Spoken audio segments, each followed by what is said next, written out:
counting.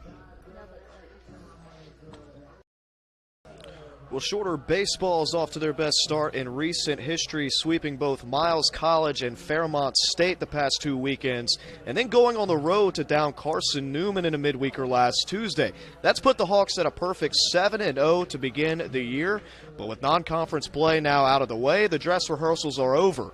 Today, they begin league play against their first Gulf South opponent of the year, the Flames of Lee University, in town for 3. Lee's under the direction of skipper Mark Brew, who's in his 18th season at the head of this program, and what a run he has had, regarded as one of the more successful baseball coaches in the state's history. Yes, the state's history. Before Lee transitioned to a Division II school in 2014, Brew led the Flames to 7 NAIA College World Series appearances, and last year saw the Flames go 28-25, 15-15 in Gulf South play, grabbing a spot in the GSC tournament at the end of the year and eliminating Montevallo and Shorter before falling to West Florida to end their season. They've got their ace on the mound for Game 1 of this series. Jack Nedro, the All-GSC selection as a freshman a few years back, has handed the ball for the Flames. Opposite that is Simon Aluko for the Hawks. It was Shorter who took 2 out of 3 from the Flames on the road in Cleveland a year ago. They take that same result to kick off conference play in 2024. It's mostly cloudy and 55 degrees at this 12 o'clock noon first pitch. Gavin Booker on the call for the first of 3 on this President's Day weekend. Let's meet the defense behind the left-hander Simon Aluko. On the infield from left to right, he's got Clark, Schroeder, Harkins, and Medella. And in the outfield from left to right, it's Armstrong, Barnes, and Pager. His battery mate behind the plate is none other than the catcher, Mr. Stockton, Mr. Logan Stockton. And he's got a right-handed hitting second baseman to lead things off for the Flames. The Flames in their burgundy tops, gray pants, black numerals on the back, with Lee in bold across the front of their jerseys. Lefty on righty to begin things. Aluko to Collier. A little behind schedule, but that's okay. 12:01 the first pitch here in Rome, Georgia. A ball and no strikes to count to the leadoff second baseman Collier. Aluko will work from the stretch from the third base side of the rubber. His pitch up and away. 1-2-3 for the Flames looks like this. Luke Collier, Dylan Standifer, the 2-hole left fielder. And hitting 3-hole is Cam Sudo, the first baseman. 2-0. Aluko comes to a rest and fires the 2-0. It's down and away. And so Collier doing exactly what a leadoff man should do. He's going to take till he gets a strike. And he's a pitch away from working a leadoff walk against Aluko. 3-0. That'll find the zone.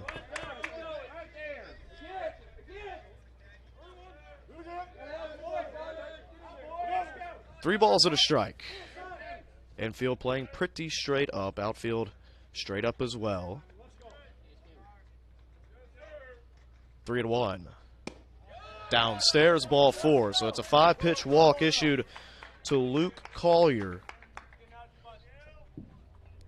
And the Flames have their first base runner aboard in the form of Collier here in the top of the first.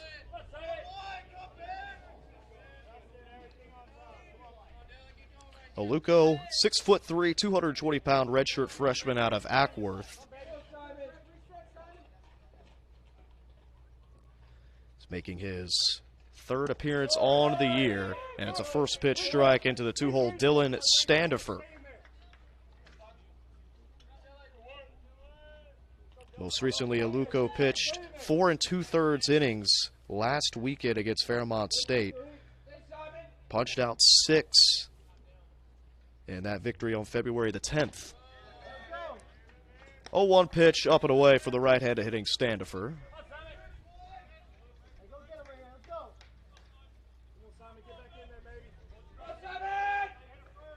Collier on first base, no more than 10 feet off the bag. He'll lengthen that out here just a bit as Aluko comes set.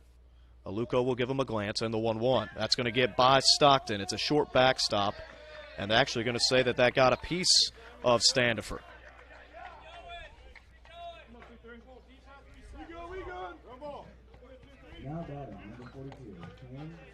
So a couple of free passes. Collier walks on 5 pitches. Standifer only sees 3 pitches before he's plunked, and so now he's down at the first base bag. The Flames with men on and nobody out in the top of the first. 0-0 our score. And the 3-hole first baseman Cam Suto digs in. 3 righties to begin things against the lefty Aluko. And the first pitch misses arm side for Aluko, and head coach Wes Timmons has seen enough. He's going to take a stroll out to the mound and have a word with his left-hander and the catcher Stockton.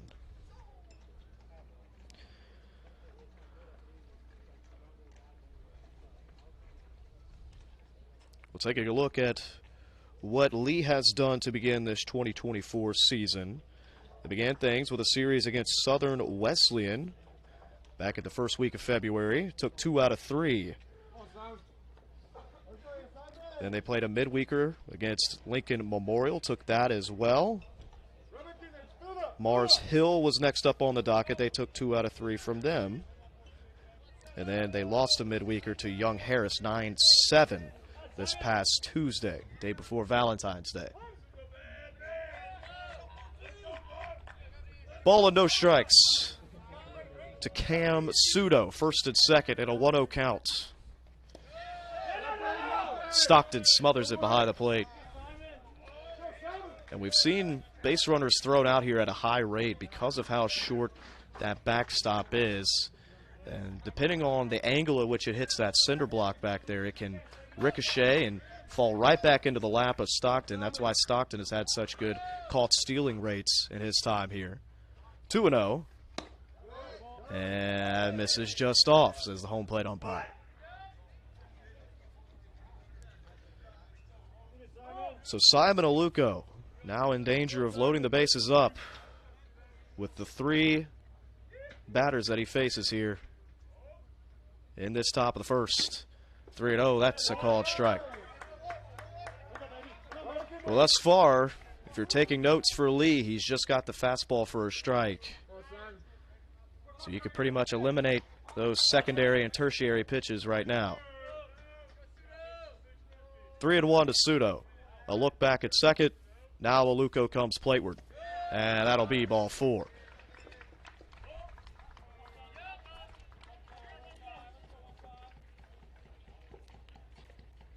So nowhere to put Brandon Daniels, the cleanup right fielder.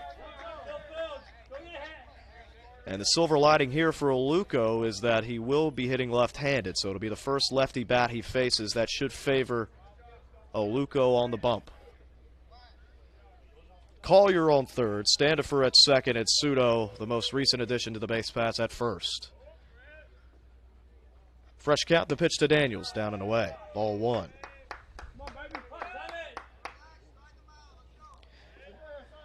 And Daniels, no slouch to the plate, hitting .469.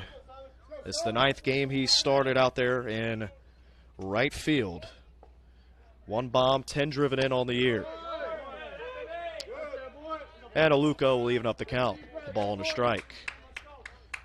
Right now, if you're the Hawks, you'd certainly trade a run for a handful of outs. Get a ground ball somewhere on the diamond. Roll it up the middle. 1-1. Daniels under it. Sends it out to left field where Armstrong will watch as it will fall harmlessly foul. And now this is the first 2-strike count for Aluko of the afternoon to the 4th batter he's faced. Josiah Miller, the 5-hole third baseman, awaits. 1-2. Pitch home to Daniels. Gets him out in front, and there's a big punch out.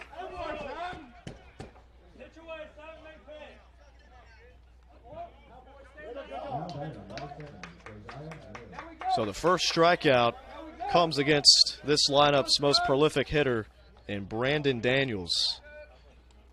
And now it'll be up to Josiah Miller to keep the ball off the ground and try to elevate one to at least score one. Something somewhat deep to the outfield should do the job, as Aluko will work ahead for the first time. Gets ahead 0-1 on the foul tip off the bat of Josiah Miller. Miller, the redshirt junior out of the capital city of Florida, Tallahassee. Product of North Florida Christian School. Hitting .280 on the young season. But he does have 3 bombs. 0-1. Under this one to shallow left field. Coming on and making the catches, Armstrong. The throw back into the infield will hold the runner at third base.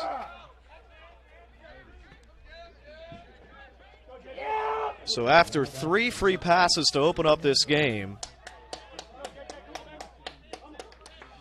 it'll be up to J.J. Williams to score the game's first run for Lee. Collier, Standifer, and Sudo still at their respective bags. 2 away for J.J. Williams.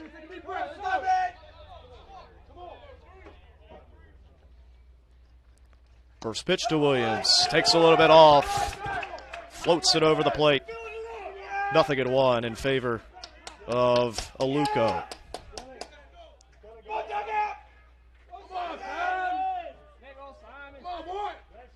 0-1. Aluko 1 big pitch away for working out of danger early. And now he's ahead 0-2.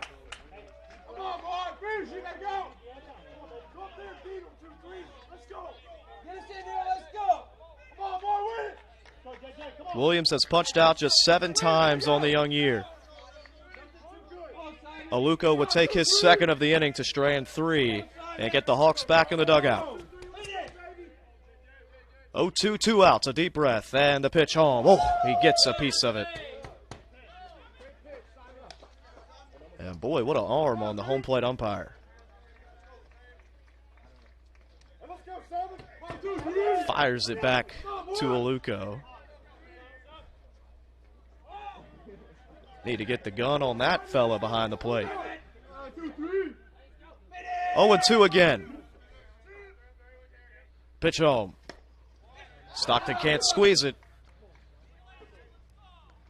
Looked like a changeup down in the zone, and Stockton just couldn't get his thumb under it. If he maybe can bring that back up, it might have been strike 3.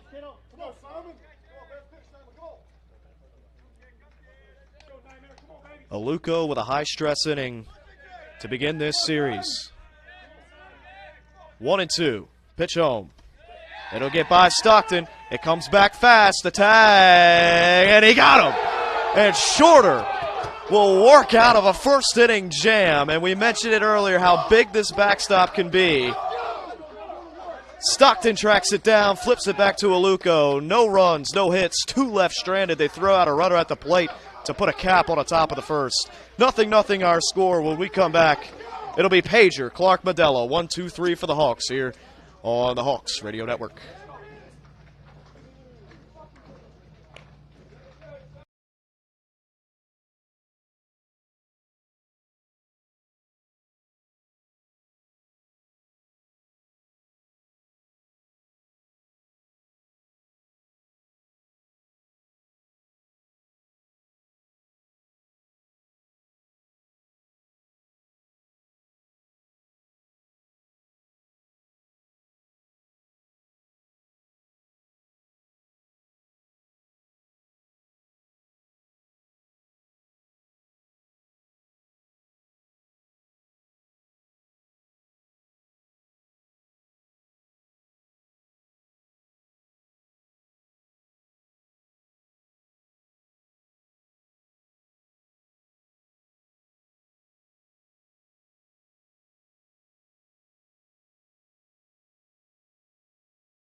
So all told, Aluko only throws 19 pitches in the first frame. He loads the bases up to the first 3 batters he sees, and then Houdini's his way out of it after a strikeout to Daniels, a fly out off the bat of Miller, and then a pass ball in the J.J. Williams at-bat.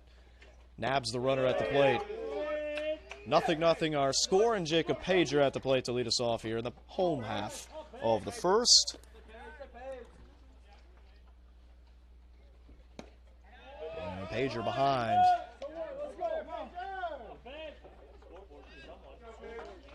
A 1-2 count to the leadoff man, Jacob Pager. And Nedro will pull the fastball across his body.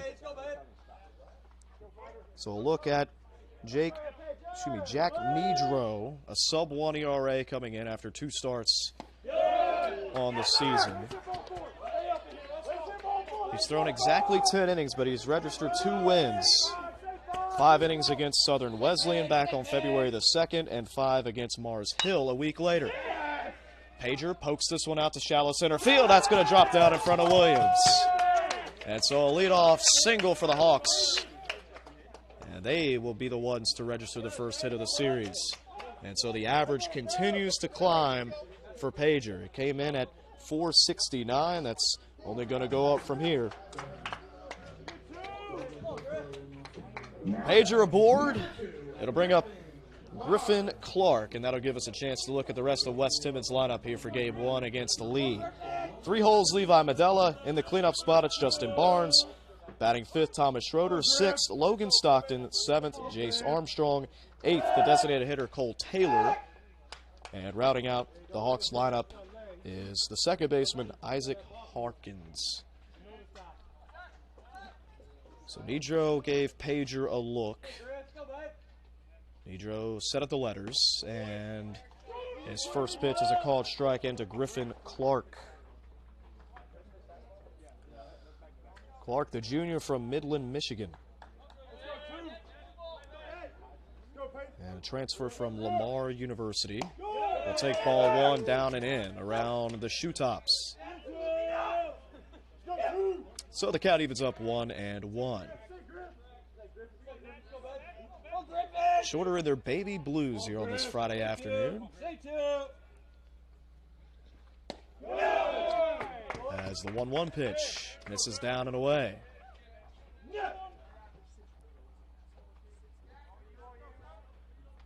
Nedro currently sits 4th in the Gulf South in ERA. Obviously a young season, and for most of those guys, only 2 starts or less under their belt so far.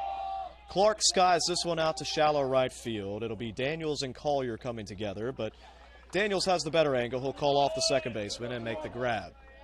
1 away here at the bottom of the first. Now batting, number 20, Levi Medella.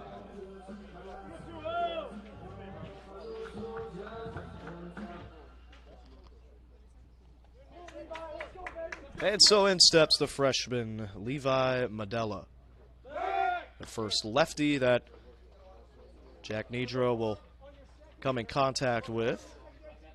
Another check on Pager, just keeping him close on first base. This is a shorter team that can run. Tops in the country in stolen bags here early in the year. Long hold, stops the feet of Pager. Now he'll check again.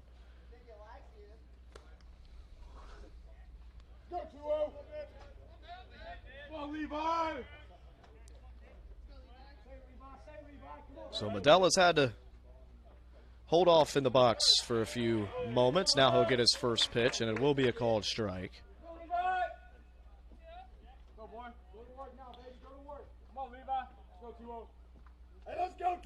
Medella 2 for 3 in his last game against Fairmont State with a couple of driven in. This one's shot towards left field. Standifer's got a beat on it in the left center field gap. He'll haul it in, 2 away. And Pager will retreat to the first base bag.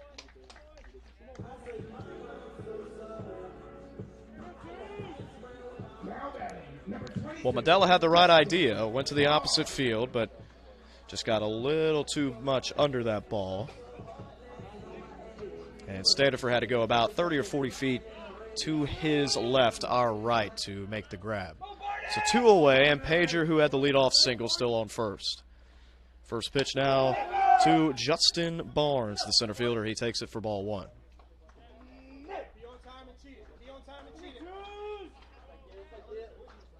Barnes, the veteran in this lineup. And he's taking pitches like a vet here. 2-0 to Barnes.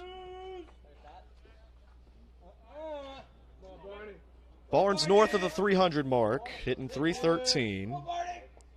This will be his 17th at-bat of the year. And all of a sudden, a 3-0 count from Nedro.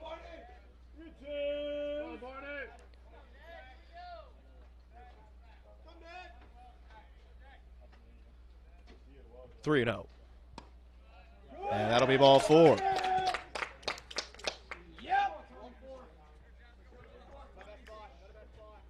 So the first free pass issued by Nedro will put runners on first and second. Pager moves up 90 feet. He stands at second. Barnes now on first, and the shortstop, Thomas Schroeder, digs in to that right-handed batter's box. And the curveball over for strike 1. Schroeder didn't like it, thought it was a touch too low.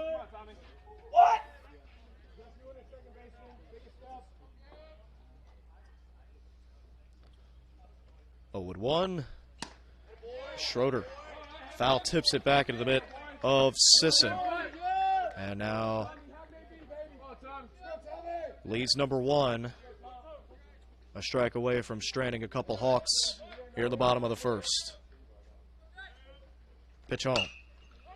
Flown out to right field. Daniels will record his second putout of the first inning, and Nedro will strand 2. So both sides with an opportunity to score in the first. Both come up empty. 0-0 our score. We go to the top of the second here on the Hawks Radio Network.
So Aluko has Williams, Sisson, Cutler, the 6, 7, 8 batters for Lee, due up here in the top of the second. 0-0 our score. Both teams get runners in scoring position, but cannot capitalize.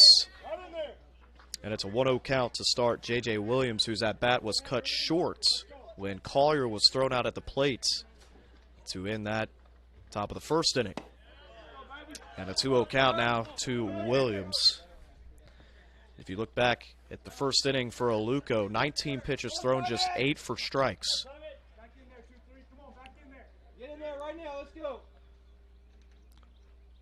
So 2-0 to the center fielder, Williams, make it 3-0. And it was a 5-pitch walk to Collier to begin the first. trying to sidestep a similar result here against Williams. 3-0 from Aluko. That'll be ball 4. Takes it away, and he's just missing arm side with the fastball. So Williams aboard. And already the 3rd walk and 4th free pass issued by Aluko.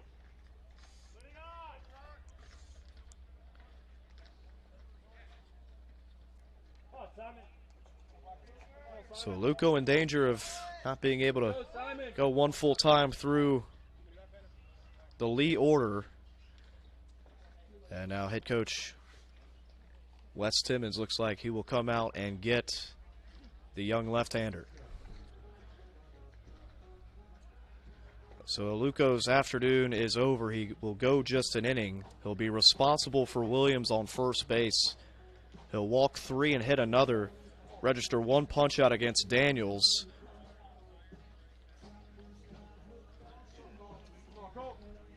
And it will be Cole McDaniel, the 6'5" junior out of Dallas, Georgia, coming in to replace him here in the top of the 2nd. We'll step aside and give the new arm time to warm up here at the Ledbetter Baseball Complex here on the campus of Shorter University. 0-0 our score, and Lee with a man on first when we come back.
So let's profile the new left-hander of the game, Cole McDaniel, the junior out of Dallas, Georgia. Transfer from Butler University. He made 1 start on the year against Miles on February the 2nd, went 4 innings, gave up 9 hits, and 6 earned. But since then, 2 relief appearances against Carson Newman and Fairmont State, but he's practically going to have to treat this like a start. He comes in relief of Aluko, who goes just 1 inning, and Aluko responsible for Williams on first. Oh, my goodness, this one pumped out to left field, and Sisson has got him one. Brock Sisson, a 2-run blast.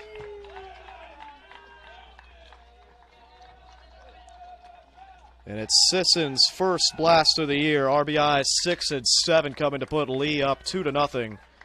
One of those runs belongs to Aluko, the other now to McDaniel.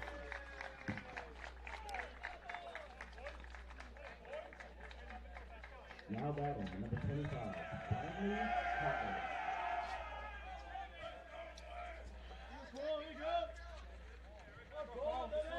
And so it's Lee who draws first blood in this three-game series. 2-0 Flames after the Sisson bomb to left field.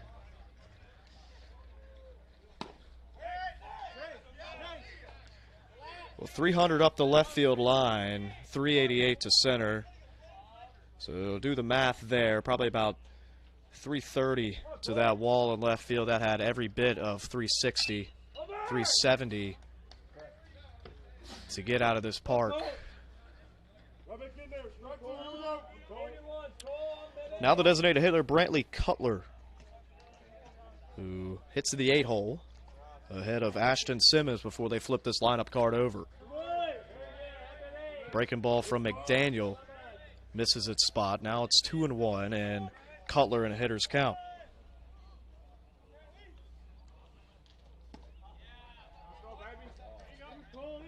And Cutler just a 167 hitter on the year. 3-1 to him. Oh my goodness. Cutler turns this one around, and the outfielders will watch as that one's over the wall and right. Cutler's first bomb. He drives himself in for his 7th RBI of the year. Back-to-back shots from Sisson and Cutler out of the 7 and 8 holes. Puts Lee ahead 3-zip.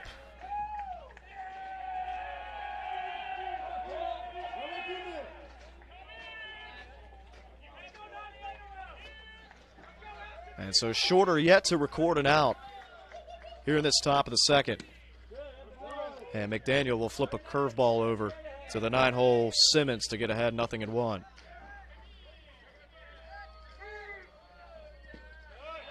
And he'll try it again. Tries to double up on the breaking ball, but it travels about 58 feet 6 inches and goes right into the chest protector of Stockton behind the plate. 1-1.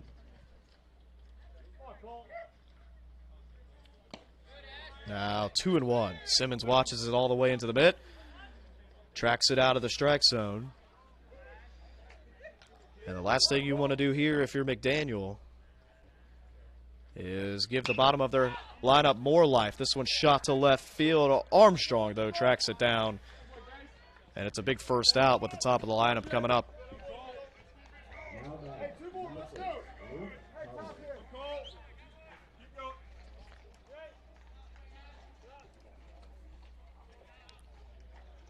So one away for Luke Collier, who bats for the second time in as many innings. He walked and was thrown out at the plate to end that last inning. And he'll take low for ball 1. It was a 5-pitch walk, so now Collier has seen 6 pitches, 5 of which have been out of the strike zone. And it's now a 2-0 count. And McDaniel will take a stroll off the back of the mound and try to hit a mental reset ahead of Collier, Standifer, and Sudo. 1, 2, 3. And there's a strike.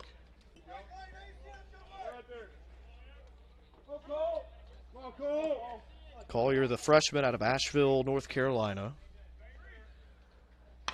will ground this 2-1 pitch up the left field line and foul.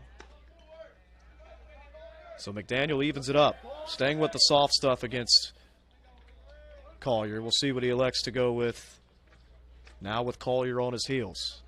2-2. McDaniel from the full. Up and away with a fastball.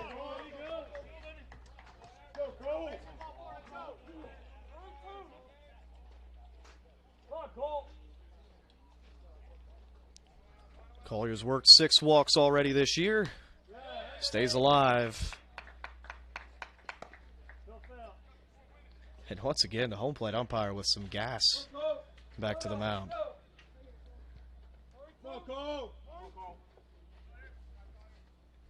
Full count. And it's high and tight to Collier.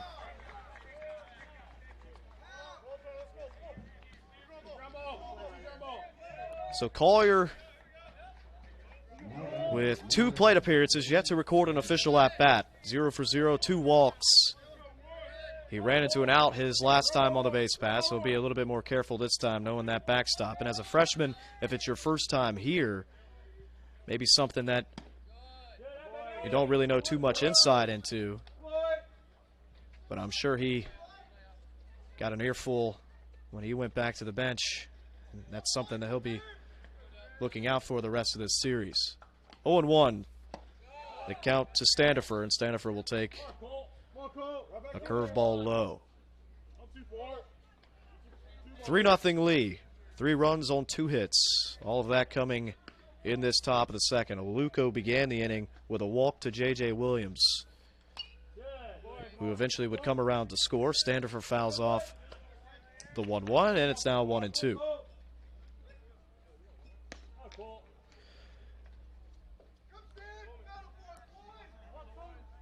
McDaniel, though, just a pitch away from getting out of this inning. A ground ball in the infield could get the Hawks back in the dugout. 1-2. Downstairs, 2-2. Standifer was plunked his first time up. It was that string of batters, Collier, Standifer, Sudo, first 3 batters of the game, that all got aboard via a free pass. 2-2, and a check to first. Ooh, maybe a little bit closer than Collier anticipated. And I'm sure that first base coach going to come in tight here and say, might want to get that front of that uniform a little bit dirtier next time.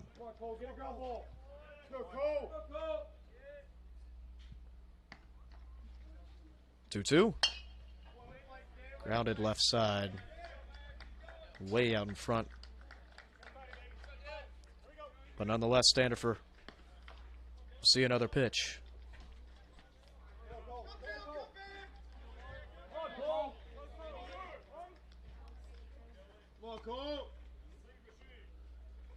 Two and two, 1 away. Up and away. And the count full.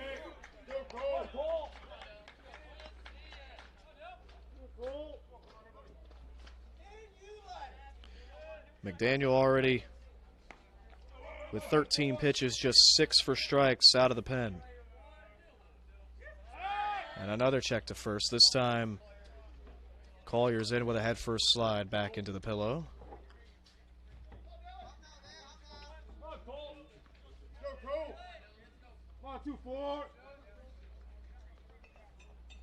Full count. Another check on Collier.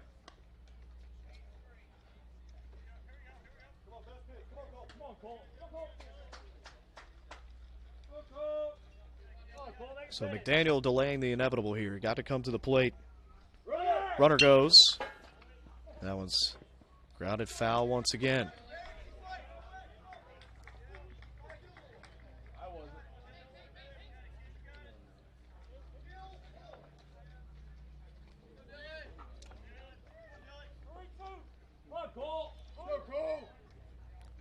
So McDaniel will rock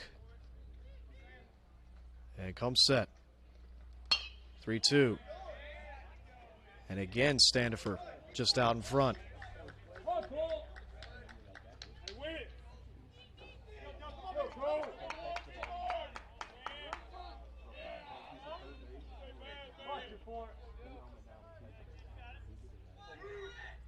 One more time. Downstairs, ball 4. Standifer will win the battle.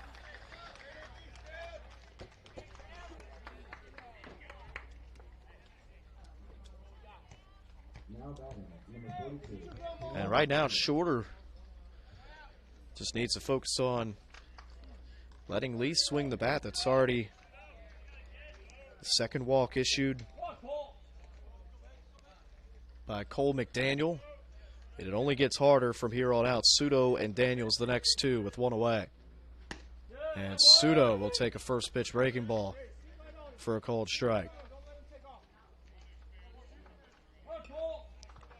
Sudo hitting .414. 1 homer, 7 driven in. He's got a couple of flames on the base pass for him. He's under this 0-1 pitch. It's on the warning track. And the play is made by Stockton and a huge second out.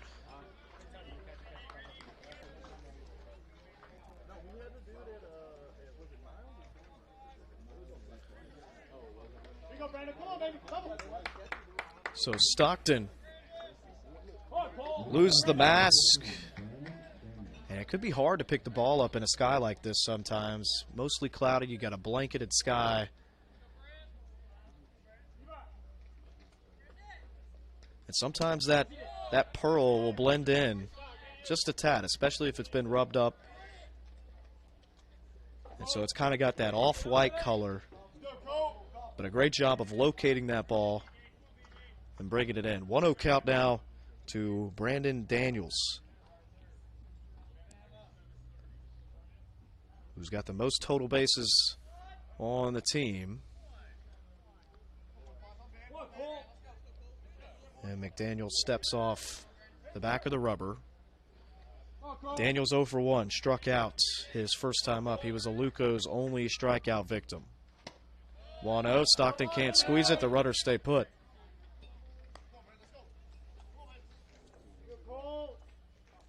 And now the count 2-0.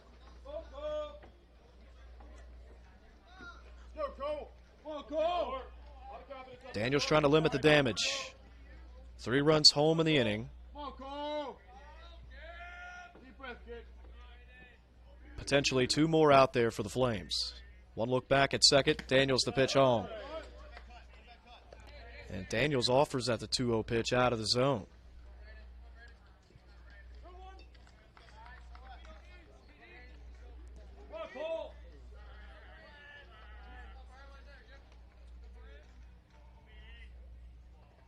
Two one, lefty on lefty. Ripped, and a diving Schroeder can't make the play. Rounding third and coming home is Collier. He'll be in standing up. And the Flames tack on another RBI single from Brandon Daniels will put runners at the quarters. 4-0 Flames here at the top of the second. Undoubtedly a hit. Schroeder got dirty for it.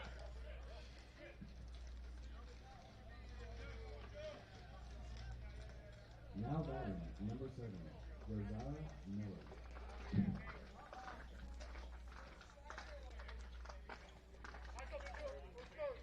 So Standifer's on third. And Daniels on first for Josiah Miller. He is the 9th Flame to come to the plate in the inning. J.J. Williams, the man who got this whole thing started in the on-deck circle. First pitch to Miller. Down and away. By the way, it was a tough draw for Brandon Daniels, who's on first base right now. Tough draw for him. He's got 2 lefties that he faces, 2 different lefties in his first 2 at-bats. Runner takes off. Stockton's going to go all the way down to second, and Daniels is safe. Ball's on the ground.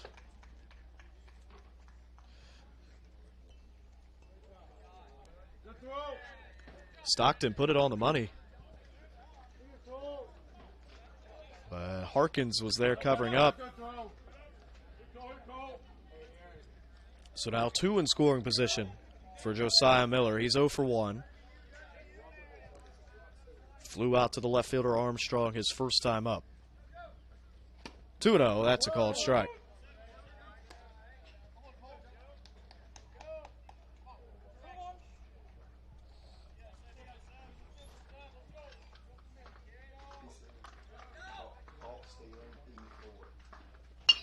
Two one, fouled back. That'll become a souvenir behind the press box. 2-2. So McDaniel,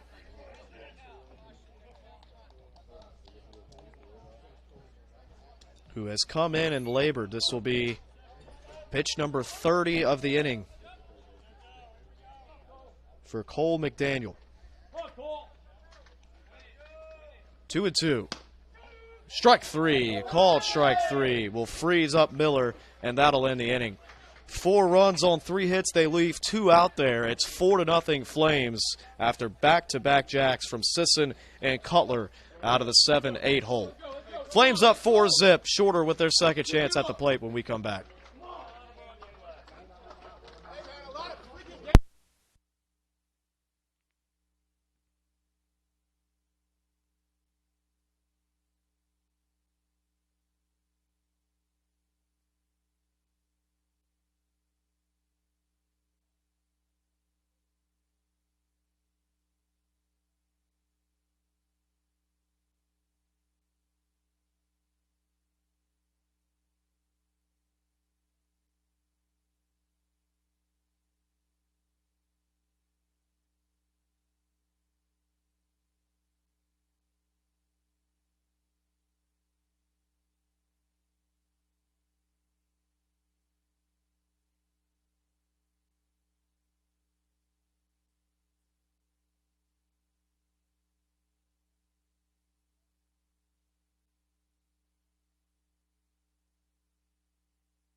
So Stockton, Armstrong, Taylor. The first three up to face Nidro here. Stockton checked his swing. They peel up the first base line. And the umpire up there spreads his wings. No, he did not. Ball and no strikes. And that is a fastball right down Broadway. No question about that. 1-1 the count to the catcher, Stockton.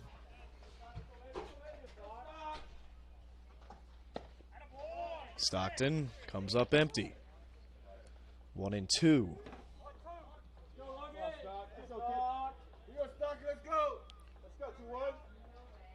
Stockton hitting .240 on the year as he takes ball 2 downstairs.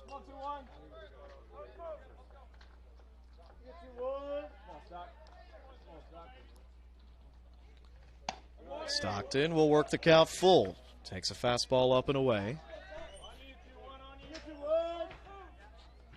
Nidro put Pager aboard as the leadoff man in the bottom of the first, and he'll put Stockton aboard to lead off this bottom of the second. Second walk issued by Nidro.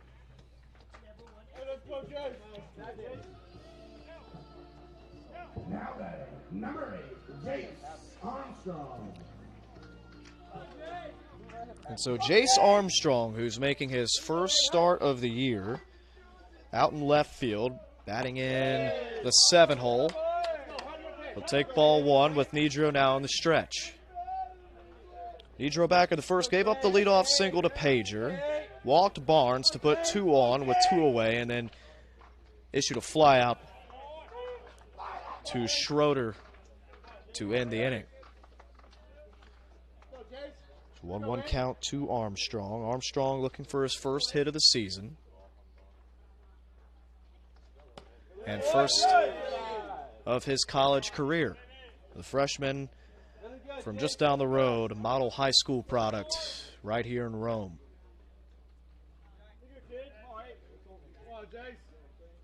Two and one. That's a good looking fastball. And Armstrong bluffed at it. And the count even 2-2.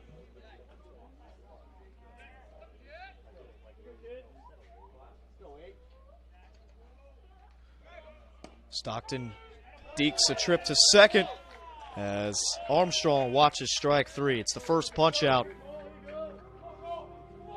for Nidro. Number 18, Cole Taylor. And now Cole Taylor.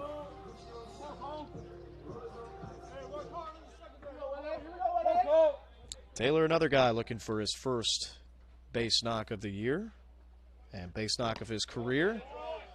The freshman out of Buford takes a called strike on the inner half. 0-1. Stockton still on first after the leadoff walk. 4-0 Flames. 0-1. Downstairs, Stockton, a delayed steal, and he is in there. Stockton goes spikes first into the second base bag, and I'm just not sure Simmons ever got the glove on him. The throw from Sisson was in time, but it looked like Stockton went towards the outfield side of the bag, and Simmons' leather never came in contact with Stockton. Check swing, yes he did. Home plate umpire needs no help on that one. Ball and 2 strikes to the freshman Taylor. Harkins, the 9 hole, due up next. 1-2. Ooh, inside. Taylor shows the pitcher his numbers.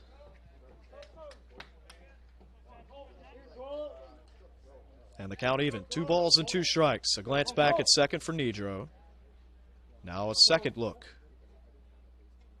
Pitch home. Right down the middle. And so 2 freshmen are frozen on 2 fastballs. Armstrong and Taylor down in order. 2 away for Isaac Harkins.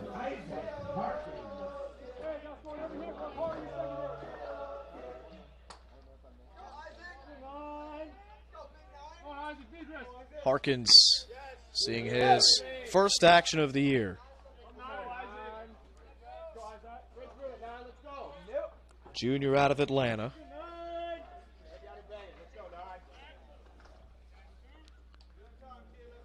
Ball and no strikes. A man in scoring position. Harkins is actually out in front of this one. And if that wand of his is about 2 inches shorter, he wouldn't have gotten a piece of that, as it is fouled off the very end of that Marucci bat. 1-1. Up and away. 2-1.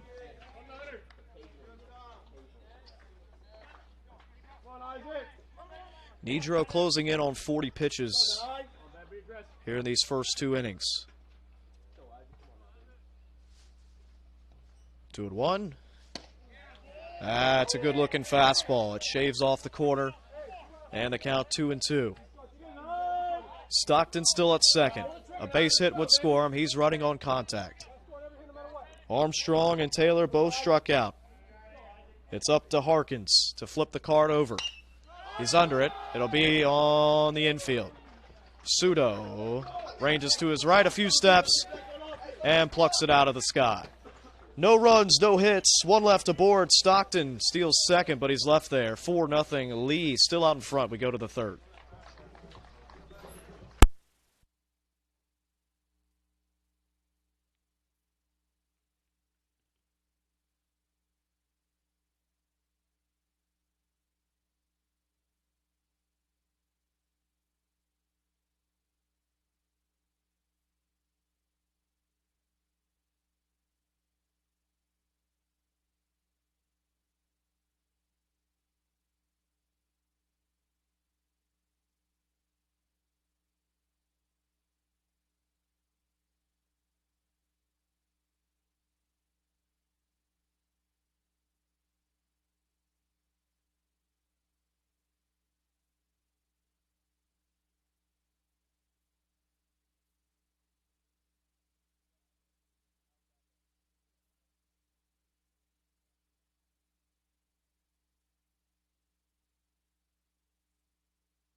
A little Michael Jackson tune will get us going here in the third inning. 4-0 Flames. All 4 runs coming in that away half of the second. And the part of the order that started things for that 4-run rally is due up again here. Williams, Sisson, Cutler. Williams walked and came around to score on the Sisson 2-run bomb about 15 minutes ago. 1-0. Backdoors a breaking ball. And the count 1-1 to J.J. Williams, the center fielder for the Flames. And McDaniel continues to live on that outer corner. 1-2 the count. 1-2. Out in front. Past the diving Clark and up the left field line. Could be extra bases. Williams motoring for second. The throw back in. It's in time. The tag is down. He is thrown out. Armstrong with a gun back to the second base bag. And Williams caught trying to stretch it to 2. It will be a single for Williams. 5th hit of the ball game. But that's the second out that Lee has run themselves into.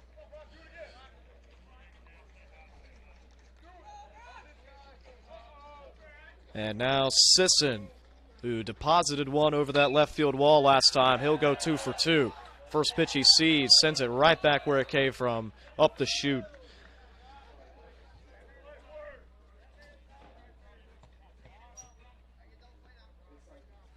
So Sisson aboard. He's 2 for 2 with a homer and a single. 2 legs of the cycle done here through just 2 1/3 of an inning for Lee.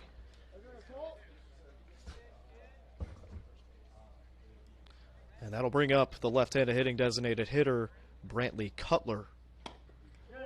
Cutler will take strike 1, and McDaniel looks a lot more comfortable. Could have been that he inherited that runner in the top of the second. A lot of the time, relievers don't like that. They want to start with a fresh slate and a clean slate, because McDaniel came in with Williams already aboard last inning. Good-looking off-speed pitch. Stockton kind of let that one, though, drop out of the bottom half of the zone. So a ball on a strike.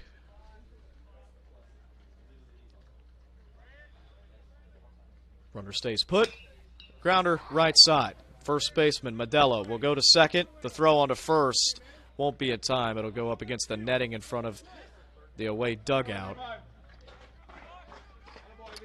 So they'll rule that a 3-6 fielder's choice. Sisson is put away.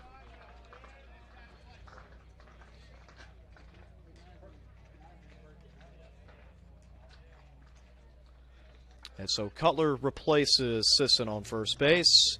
And now we're to the 9-hole Ashton Simmons. Simmons first pitch swinging. This should be Schroeder's ball every day that ends in Y. And, oh, makes it look difficult. But he pulls it down, inning over. So a big 0 for Cole McDaniel in his second inning of work. No runs on 2 hits and 1 left aboard. 4-0. We go to the home half of the third.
So Nedro sits right at 40 pitches and his 41st.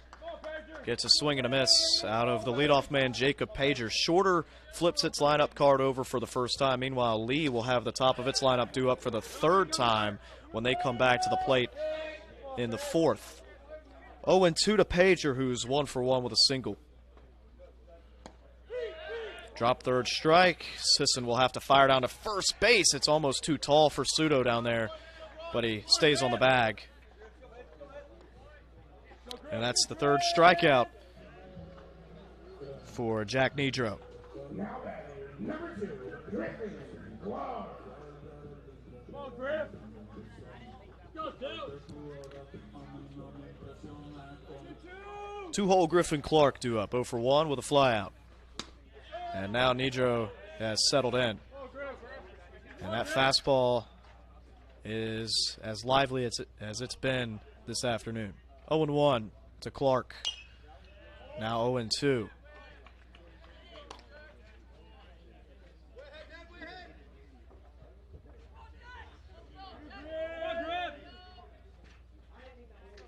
So Nedro, 0-2. And Clark spoils it up the right field line. So Nedro has not gone more than 5 innings in either of his first 2 starts. Pretty common, though, for starters early in the year. And yes, he did. Strike 3, Clark down. I think he held up, so I think that's going to be a strikeout looking for Clark. And so now Nedro has punched out 4 of the last 5 batters he's faced, going back to Armstrong last inning. Medela deep to left and out of play. Medela 0 for 1, flew out that way his first time. Standifer, if you remember, ranged over in that left center field gap and retired Medela back in the first. Medela still behind, and now a 0-2 count.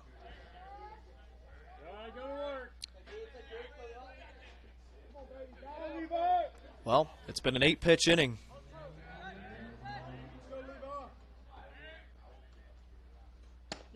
And it won't be an immaculate inning.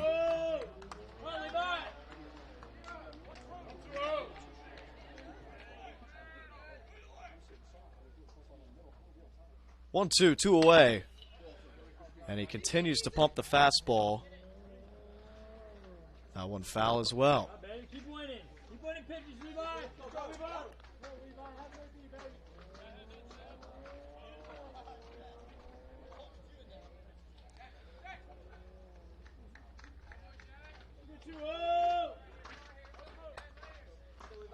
Ball and 2 strikes, 2 away. A 4-0 Lee lead, trying to hold that going into the 4th. A dribbler up the first base line.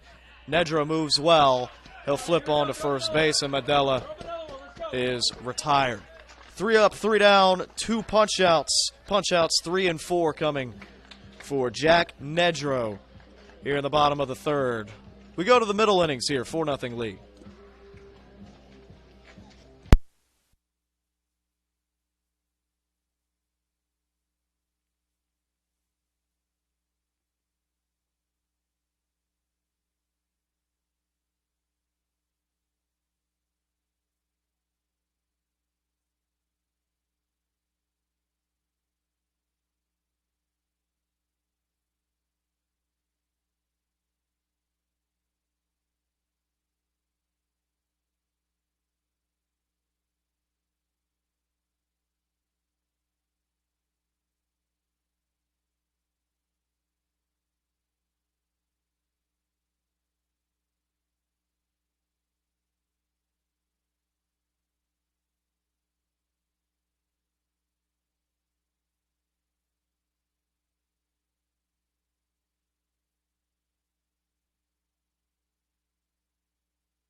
Well, the Lee right-hander Jack Nedro enjoys the first 1-2-3 inning of the afternoon for either side. He's back in the dugout and hoping his Flames top of the order can get him some more support. 4-0 Lee out in front. And it's 1-2-3. Collier, Standifer, Pseudo to face the left-hander Cole McDaniel. Second time they've seen McDaniel. The 3rd time Shorter as a staff have seen the top of this order already, and we're just in the top of the 4th inning. Collier in a 2-1 count. He's walked his first 2 times up. And that might be the first time Collier swung the bat. And the count 2-2.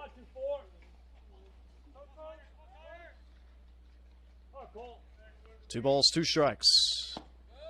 Breaking ball ends up around the back ankle of the right-handed hitting Collier, and the count full. Payoff. Strike 3. Collier had made his way about 20 feet down the first baseline before the home plate umpire rung him up. One away, and it's the second strikeout for Cole McDaniel. And it's the first time in this game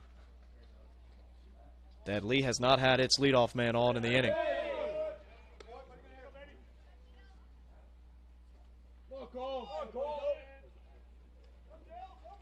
So Standifer in. Standifer out in front, sends a line drive up the left field line. About 3 or 4 feet to the left of the third base bag. It's foul, 0-2. Standifer plunked in the first, walked in the second. So 2 plate appearances, not an official at bat yet. 0-2, it's a good miss with the fastball.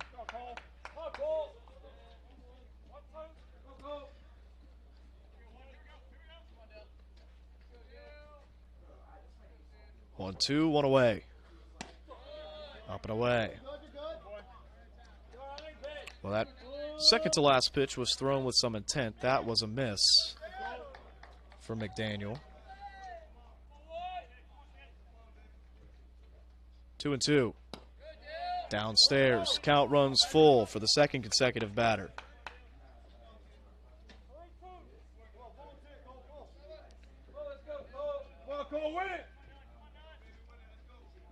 Full count. And ball 4. Standifer aboard for the third time.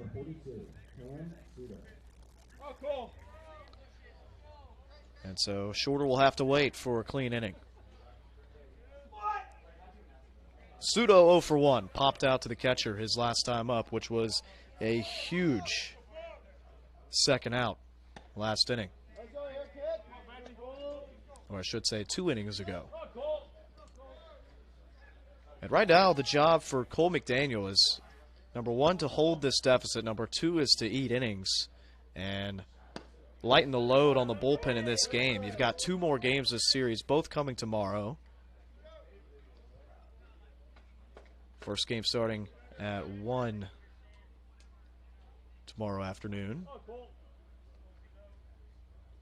Ball and a strike.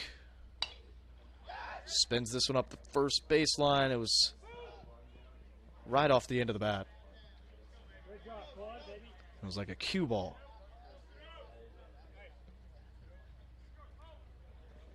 And so the count 1-2 to Pseudo.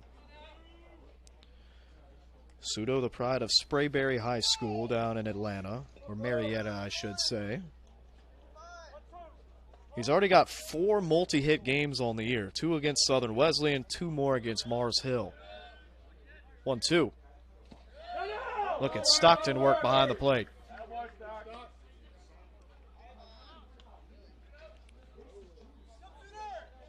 But the pitch count getting up there. Up over 55 pitches now for McDaniel. And a right-hander loosens for Shorter.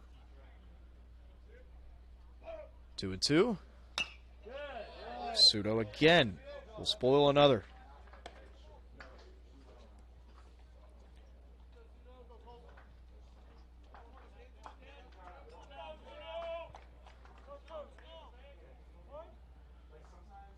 Pseudo was a .354 hitter last year in 53 games. Had over 70 hits. This one's ripped to left. Will it stay fair? Yes, it will. It's off the left field wall. Rounding third, coming home. Standifer's waved around. Pseudo's in, standing up at second base with a double. And Lee will tack on one more. 5-0 Flames. Now on 6 hits.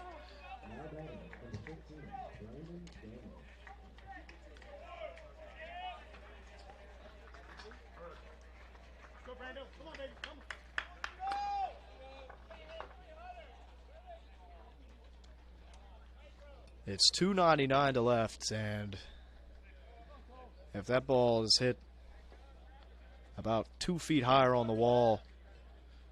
It's the 3rd home run of the game for Lee. But it's 5-0. 5 runs on 6 hits. No blemishes in the field for Lee. No runs on 1 hit and 1 error for Shorter here at home.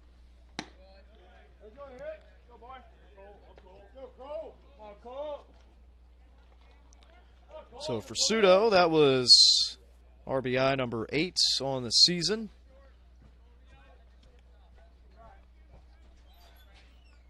Sudo at second. 1-0 count now to Daniels. And Daniels with a good take on a pitch down and away.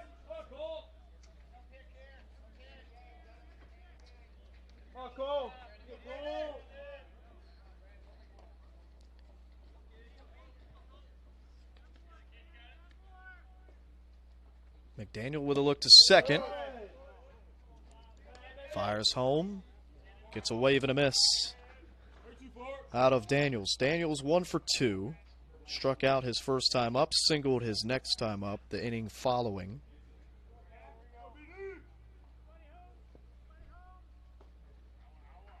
Two one. Make it 2-2.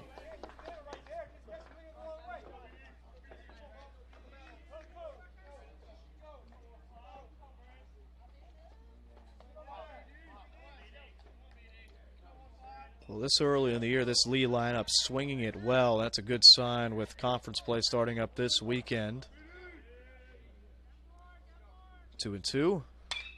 Ripped up the first baseline, picked up by Medella. He'll tag the pillow. Now he'll watch Sudo as Sudo coasts into the third base bag. Make sure he's got no intentions of going home. So it'll be a 3 unassisted ground out for Daniels.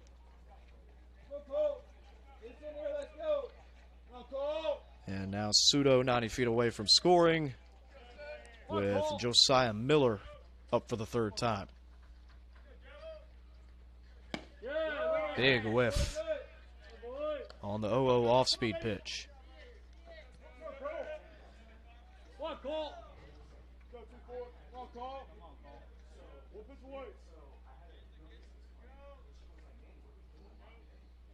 Oh, 1.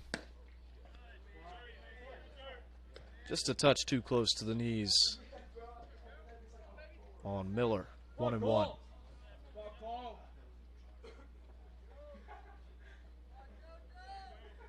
1-1. Oof, a hot shot.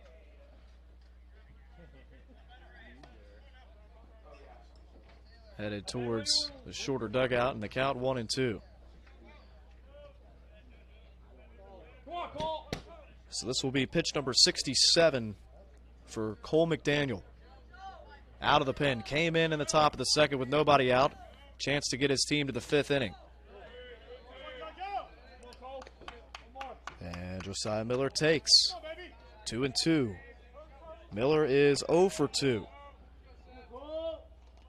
And right now he is the only guy in this order besides Ashton Simmons in the 9-hole to not have gotten on base in this game.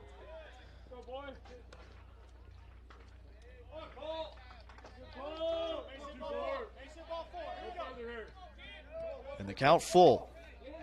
J.J. Williams due up next for the Flames. Full count, ball 4.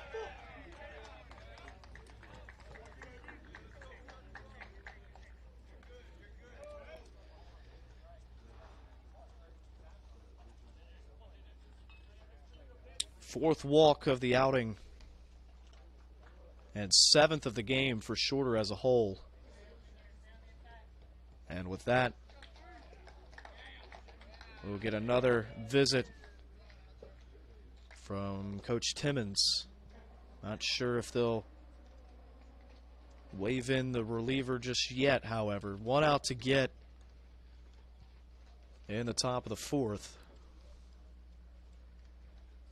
And Simmons just having a talk with Stockton and McDaniel.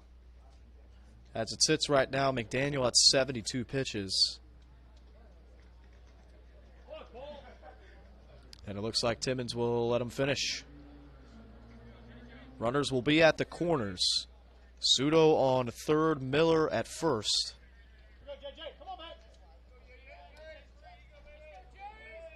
And the 6-hole center fielder, J.J. Williams, up 1 for 1. Singled his last time up, and he's walked and scored a run. 5-0 Flames. 4 runs in the top of the second. 1 home here in the top of the fourth. McDaniel charged with limiting the damage. Out of the glove of Stockton. Oh, and they've got Miller caught between first and second. A throw to second, not in time.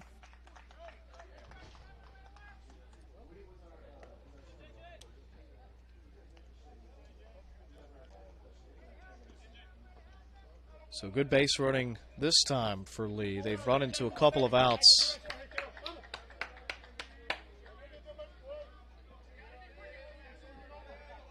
But Miller right there makes Stockton decide where he wants to go with the baseball and then takes second base. So second and third, 2 away, and a 1-0 count to Williams. Big swing and a miss at the breaking ball. Started off in the zone, broke out. And now the count 1-1.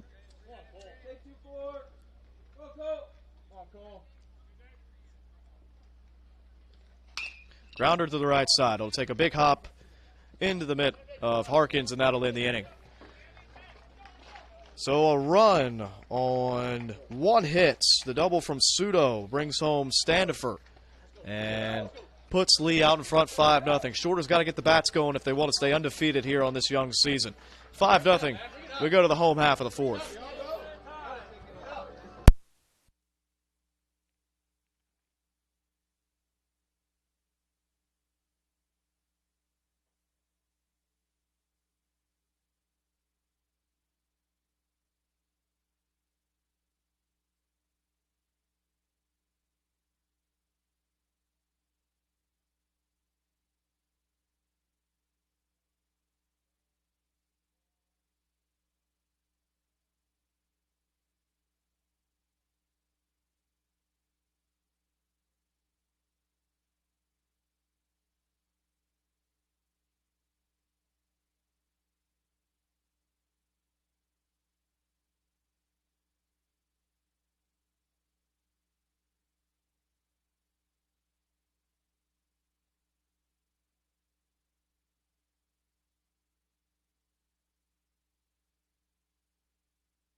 Well, it's the heart of West Timmins' order to lead off this bottom of the fourth.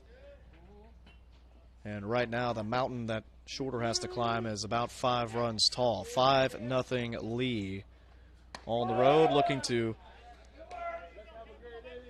take game 1 against the Shorter Hawks. It would be the Hawks' first loss of the year, but Shorter's got quite a few at-bats to go. 2-0 the count to Barnes. He'll take inside, and the count 3-0. Got to think that we've seen the last of Cole McDaniel in this game. 75 pitches in 3 innings of work for McDaniel in relief of Aluko, who went just 1 inning. 3-0 the count. It's going to be 3-1, now 3-2.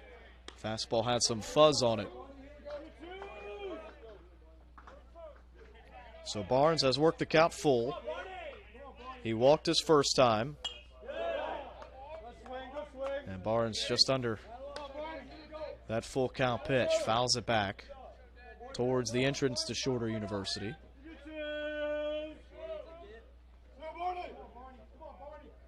Full count again. Grounder, left side, smothered by Miller. He can take his time. It got to him in a hurry, and he'll get Barnes by a step. 1 away for Jack Nedrow.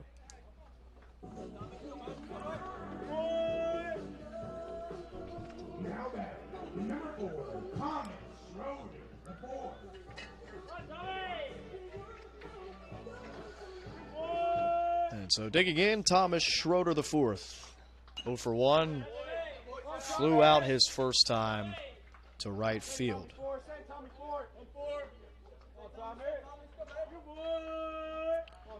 Schroeder now hitting under 100 on the year.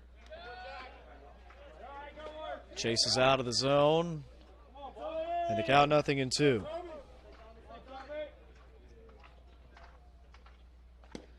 And that'll be punch out number 5 for Nedro.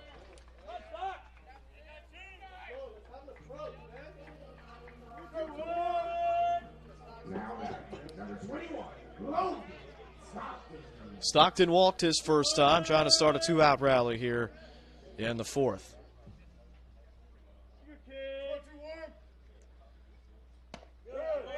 Nedro's fastball has picked up some steam over these last 2 or 3 innings. And the pitch count has stayed low. Off the end of the bat. Miller charges, Fields throws, and it's another 1-2-3 inning for Jack Nedro. He's through 4. He's good up just 1 hit, and he's punched out 5 in the process. We go to the 5th, and when we come back, it'll be Sisson, Cutler, and Simmons. A couple of home runs between those first 2 batters in this game.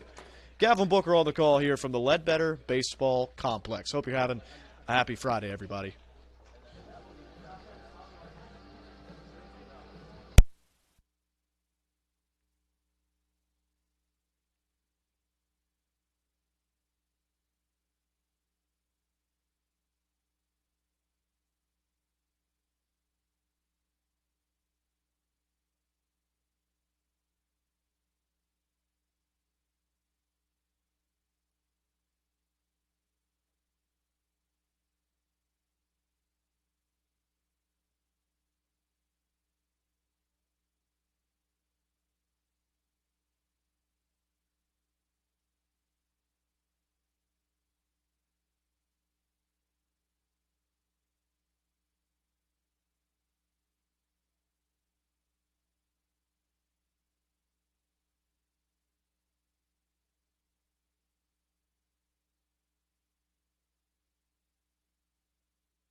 Well, as we predicted, the day officially over for Cole McDaniel after 3 innings of work. He surrenders 6 hits, gives up 4 runs, all 4 earned. Shorter down 5-zip, and they'll task Colin Perkins with eating up some innings here in Game 1 of the series. It's Perkins' first appearance on the mound of the year. He's a sophomore out of Scottsboro, Alabama, Scottsboro High School product. And he's got Sisson, Cutler, and Simmons, 7, 8, 9, bottom third of this order for Mark Brew due up. 1-1 count. Downstairs. 2-1. Perkins, 2 appearances on the bump last year, 1 against Clark Atlanta, another against West Florida. Recorded a total of 3 outs, so that right arm of Perkins still pretty fresh in the college baseball world. 2-1. Off speed, Sisson out in front. Armstrong and Schroeder, as well as Clark, give it a look, but Very good, call it. it's out of play.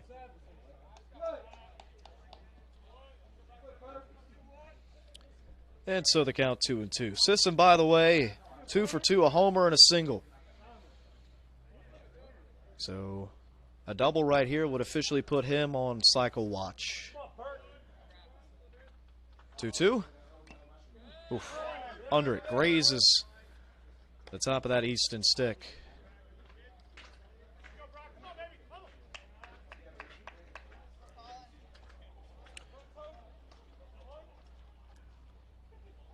So right now the loss would still belong to Aluko. Shorter yet to score a run, yet to make a dent in that 5-0 lead. Sisson checked his swing. They appeal up the line. First base umpire says no, he did not. So the count full.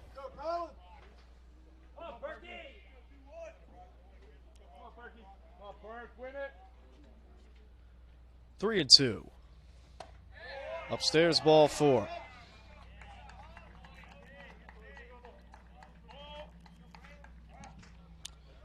That is now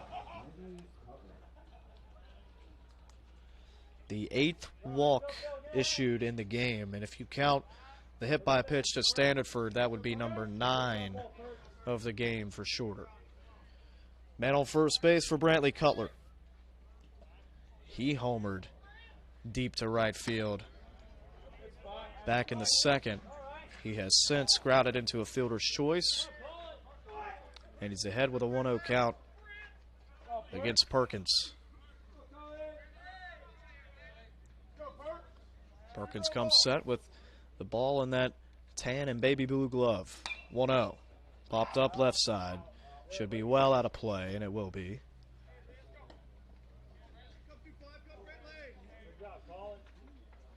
Count evens up at 1 apiece. 5 runs on 6 hits for Lee in game 1. Shorter went on the road last year to Cleveland, Tennessee. Took 2 of 3. Good looking strike. Cutler tilts his head at the call, but it is a 1-2 count. Lee leads the all-time series with Shorter, 18 wins to 10 losses. One of those losses last year put Shorter out of the Gulf South tournament. 1-2. Under this one again. This one won't have the distance to get out of here. The park will hold it. Barnes pulls it in. And 1 away on a deep fly out to center from Brantley Cutler.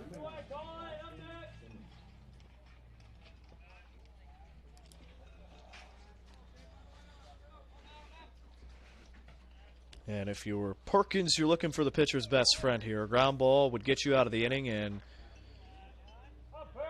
would avoid having to face Collier or Standifer, the 1-2 guys in this inning. Sisson on first. And Stockton came out of the squat a little too early, tried to maybe get a look at Sisson at first base coming back. Ejects out of the mitt, though. Would have been a ball regardless. 1-0 the count to Simmons, who's 0 for 2. He's lined out and flown out.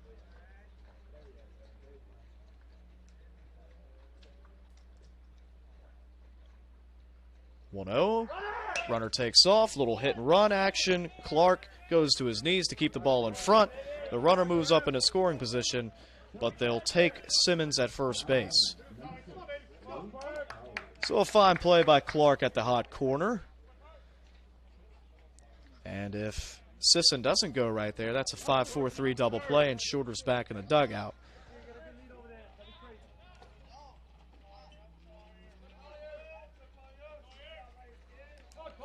So back to the top. Luke Collier 0 for 1. He's walked twice and scored once. Pitch home. Fastball over the outer edge. Called strike 1.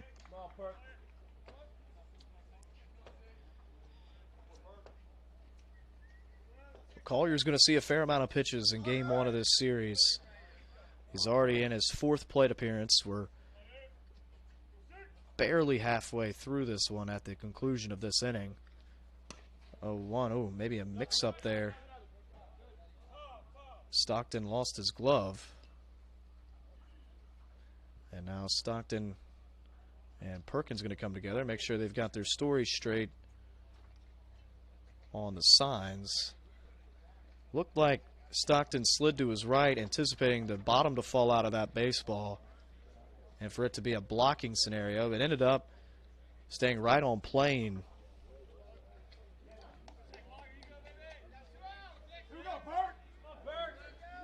So 1-1 count.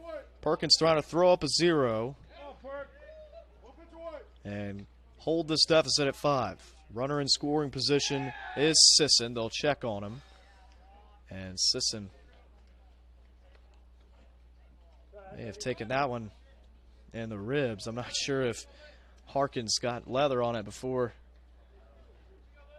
it went into the midsection of Sisson out there.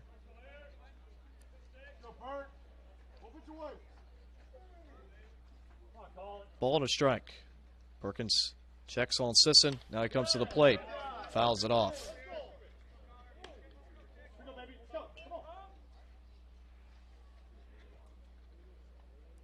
And now another pitcher-catcher conversation.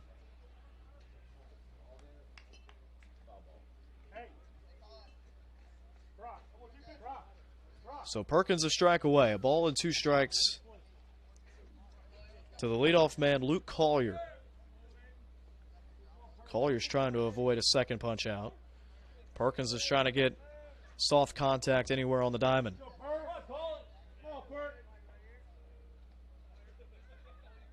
1-2.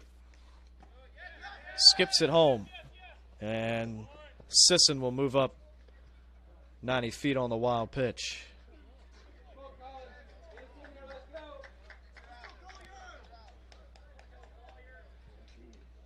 Perkins can pretty much forget about the guy on third. He needs to focus on the batter, especially with 2, 3, 4 coming up. Get your inning ender and get your offense back up to the plate. And he'll do so. 2-2, a fastball blown by Luke Collier. And the first punch out for Perkins. He'll sidestep a runner on third base. Sisson is left stranded. No runs, no hits. 1 left for Lee. 5-0. We're halfway through this one. We go to the home half of the 5th.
Well, 7, 8, 9 due up for Shorter, and it took Nedro 40 pitches to get through the first 2 innings. It's taken him 24 to get through the next 2.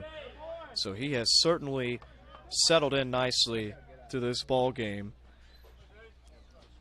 Armstrong, Taylor, Harkins due up.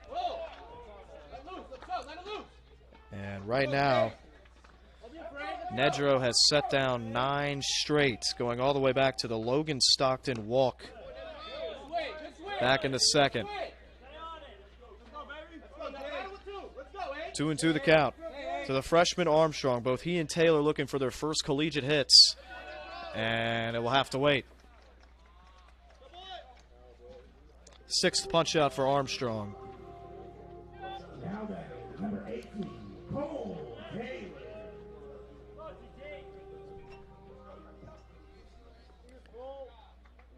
Taylor was Nedro's 2nd punch out victim. 0 for 1 and a 1-0 count.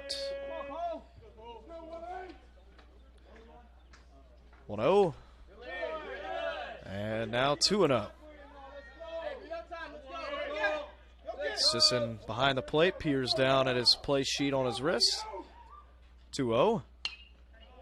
Fouled back.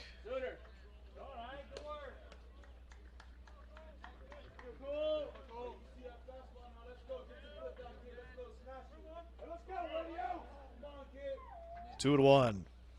Nedro at the bottom of the zone, right above the knees. Yes. And the count 2-2.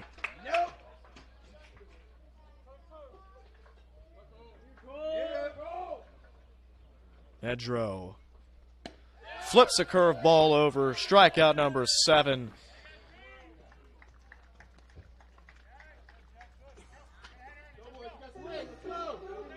$11 straight set down by Nedro.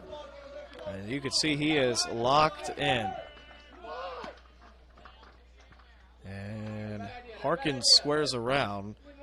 Miller charges from 3rd, pulls back at the last second. 1-0. Harkins deep to center field. Williams ranging back towards 388, but he pulls it in.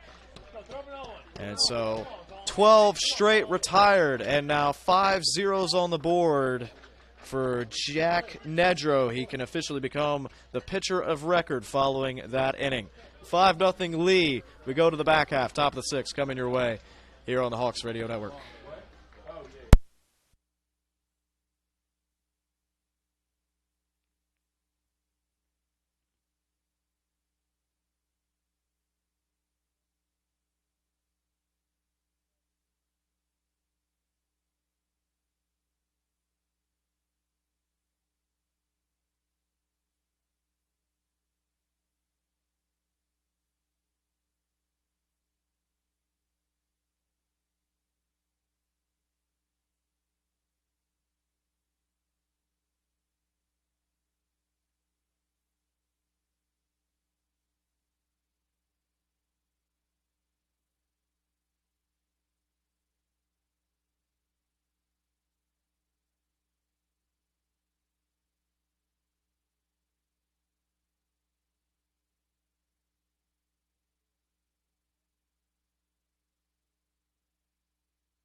Well, striking out Luke Collier to end the top of the 5th certainly has its perks for Mr. Perkins as he gets 2-3-4 now. You don't have to face the leadoff man to begin this top of the 6th.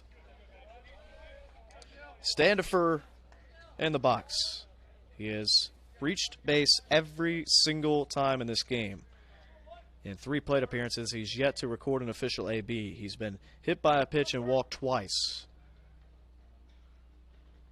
0-1. He gets under the curveball. It stays up in the zone. And the count 1-1.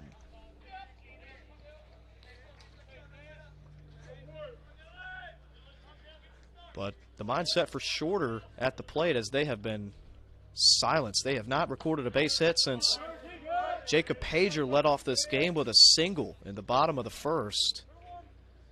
They've had a couple of guys on, but Nedro has set down 12 straight going back to the second. He's up over 75 pitches, so the game plan moving forward for game one has got to be to at least get him out of the game next inning, hopefully, and limit Nedro's impact the rest of the way. If he can only go 6, then that leaves yourself 3 at-bats to put some runs on the board, and if nothing else, build momentum to game 2 tomorrow. 3-1. And Standifer will fly out to Barnes in center field. Barnes makes the grab above his glasses. And 1 away here in the top of the 6th. Now batting, number 42.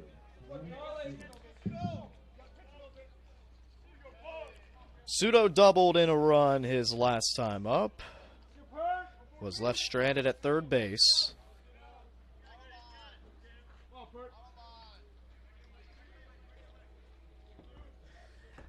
And Sudo take upstairs for ball 1.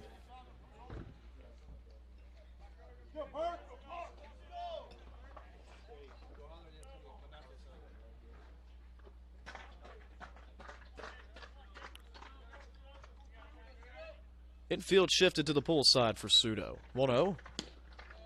Breaking ball away is taken. 2 balls and no strikes. Second baseman Harkins is probably about a step or 2 to the left of the second base bag, and Modelo's the only infielder left on the right side of the infield.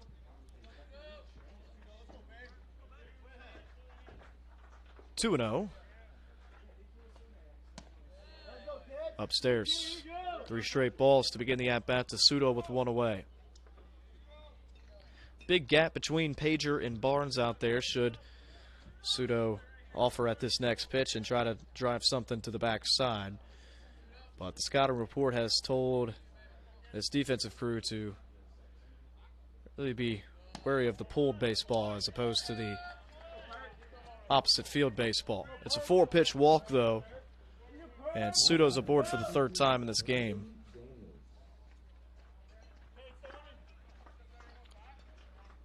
Second walk for Perkins. And the walks have been an issue, no doubt. Up now to double-digit walks in this game.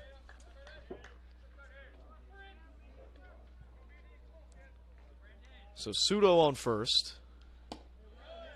And the first pitch down and away to Brandon Daniels. And with a right-hander on the mound, that frees up Lee to get a little bit bigger lead over there on first base as they stare into the numbers of Colin Perkins. Sudo will extend a bit. 1-0, he's going to take off. Little hit and run. And the one-hopper to the second baseman, Harkins, takes care of Daniels.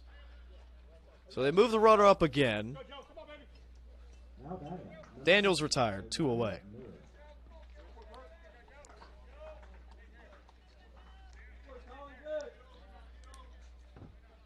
And now Josiah Miller.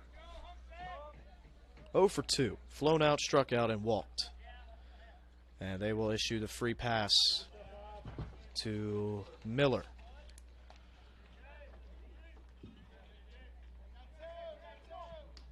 Now batting, number 3, J.J. Williams. So they want the righty-on-righty matchup. They want the force on the infield as well. 2 on, 2 out, 5-0 lead. Perkins peers back at second. Now he'll come to the plate. It's a first pitch breaking ball. Started off at about the left shoulder of J.J. Williams and then dropped off to about the letters, but not over the plate. So 1-0 the count.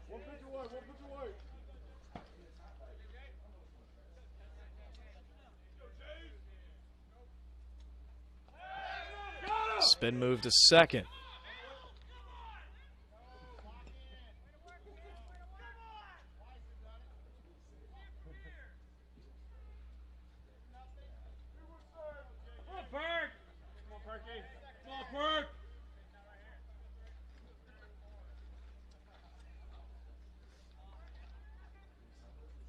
Ball and no strikes. And Williams under this one, in on the hands. Medella towards the right field wall. He's going to come in now and make the grab in foul territory. Inning over. How about Perkins coming in doing his job? Holds the deficit at 5. Over the 5th and 6th innings, we go to the bottom of the 6th. Still 5-0 lead.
Five 0 Flames out in front of the Hawks. Hawks come in undefeated, 7-0. Perfect start to the year and one of the best starts in school history.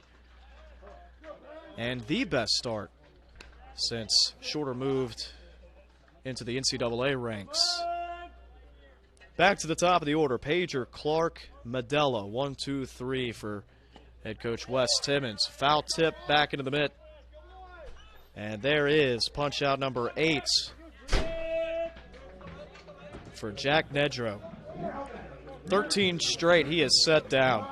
You have to go all the way back to the bottom of the 2nd inning when Logan Stockton worked a leadoff walk. Since then, he has not allowed a man aboard. One away, and that could change right here as a base hit will drop in front of the left fielder Standifer. And just the 2nd hit of the day, both hits coming from Pager and now Griffin Clark.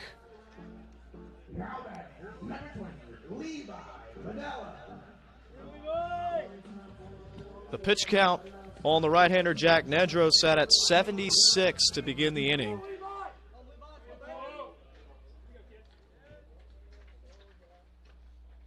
First pitch to Medella. Medella lifts this one deep right center field. He'll stop and stare. We're not getting that one back. Medella will drive in himself, and Griffin Clark, he'll flap his wings, going 2nd to 3rd. The lead's cut 5-2 now on Medella's 2-run blast to right.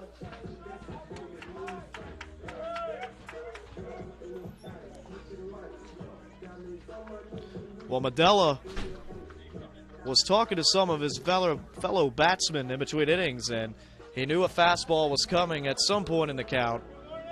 But that's got to feel good for Shorter, who had been held scoreless through the first 5 and some change of this one.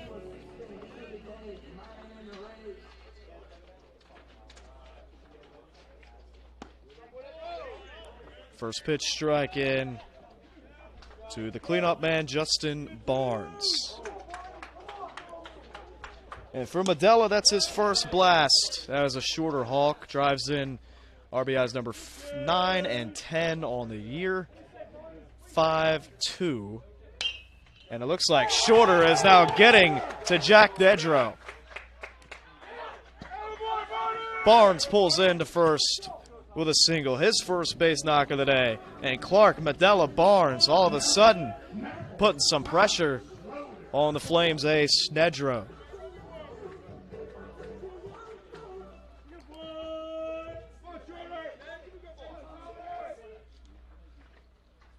Still no action down there in the lead bullpen. Looks like a catcher, though, is putting on his gear.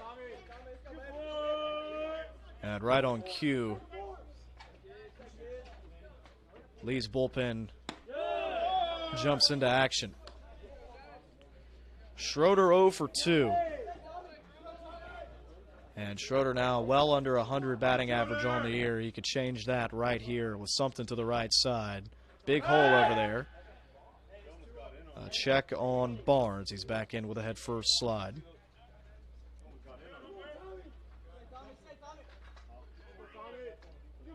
Schroeder has flown out and struck out against Nedro this afternoon. And that's a fastball right at the knees. 5 runs on 6 hits for the visitors from Cleveland, Tennessee. 2 runs on 4 hits for the hometown Hawks. Barnes will extend his lead by a stride. And Nedro, with a good throw, would have gotten Barnes. The throw took Sudo off the bag. And just had to swipe at the helmet of Barnes. I believe he still got the tag down, but not before Barnes had his palm on the first base bag.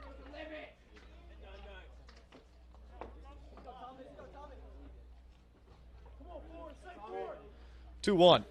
Big hack. And by the way, that single for Clark ended a 13-batter streak for Nedro. He had set down 13 straight up until that single from Griffin Clark. 2-1. Schroeder under it.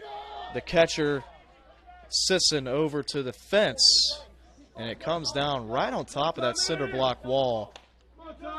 And thankfully, nobody on the receiving end of that foul ball. But now it's 2-2 on the 5-hole Thomas Schroeder the fourth.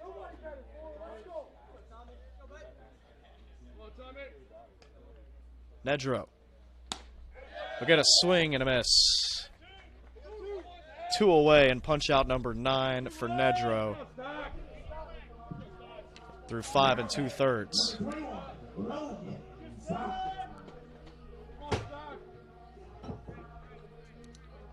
Second punch out for Schroeder on the afternoon. By the way, this now the longest outing for Nedro on the young season. Big hack from Stockton.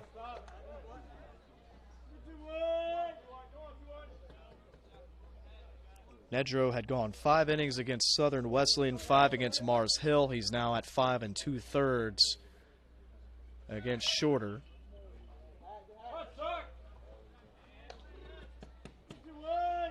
And Nedro, who's in line for the win, was a first-team All-GSC selection as a freshman. He also won Freshman of the Year in 22. Last year went 7-2 with a 4.25 ERA. That ERA continues to drop, though, here in Game 3 of the year for him. Strikeout number 10, Stockton set down. 2 runs, though, in the inning on 3 hits. Shorter leaves 1 on the base paths, but they cut the lead down to 3. 5-2, we go to the last third of this one.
Well, to the top of the 7th we go, as this one will leave the yard again.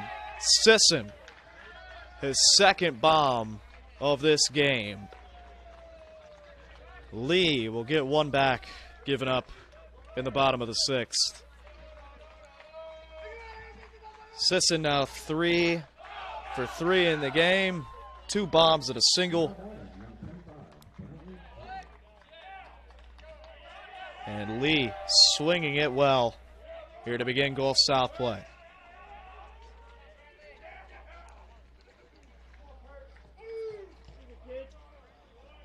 So now Brantley Cutler, left-handed hitting designated hitter, will take a strike on the outer edge. Colin Perkins, don't let that home run discourage what you've seen out of Perkins. 2 straight innings of no runs giving up in relief of Cole McDaniel. 0-1. Gets Cutler out in front. 0-2. He's had a couple of rough patches. 3 walks to his name. 1 was intentional last inning. But besides that bomb, he's been about as solid as it gets, holding this deficit. Cutler golfs this one up the right field line. It's well foul. Pager gave it a look as it soared over that right field wall.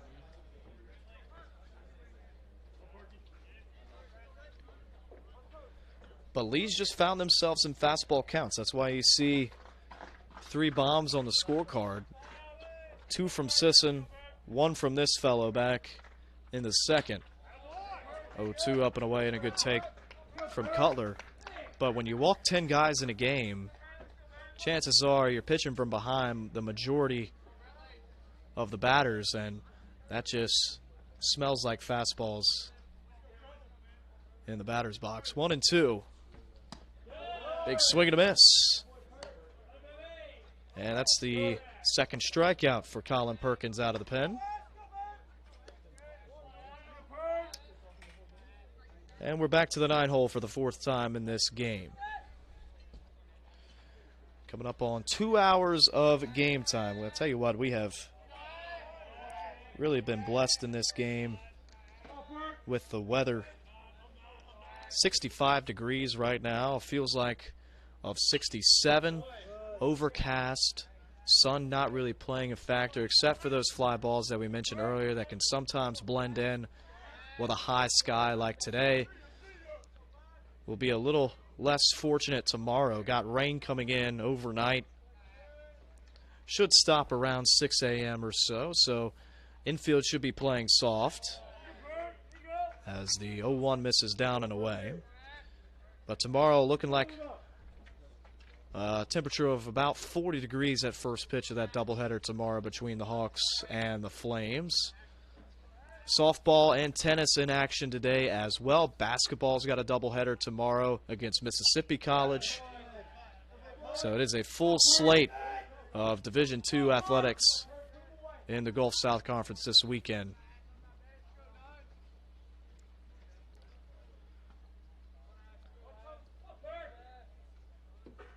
Ball and 2 strikes to Ashton Simmons. 0 for 3 on the afternoon. 6-2 Flames out in front here in game 1. Good spot. Simmons leaned out over the plate. Typically that means that ball is right on the edge. Could have been strike 3.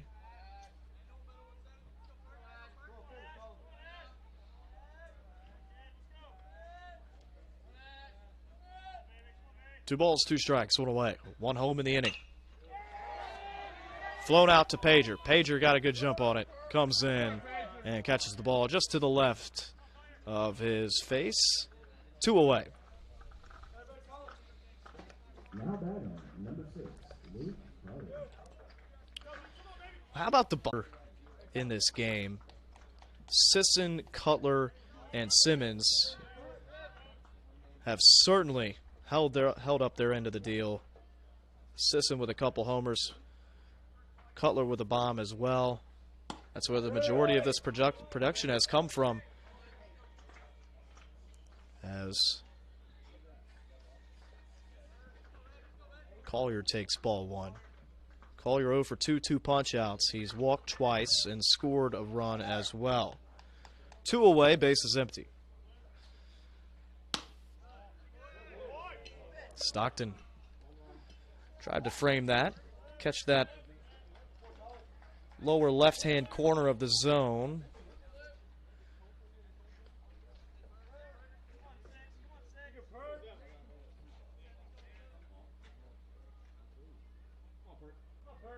One, and that'll catch a piece of Luke Collier.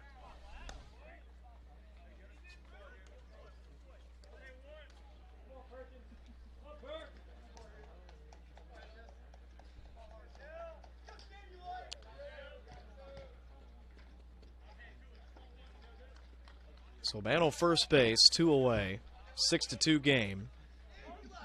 Don't know if we'll see Jack Nedro another inning.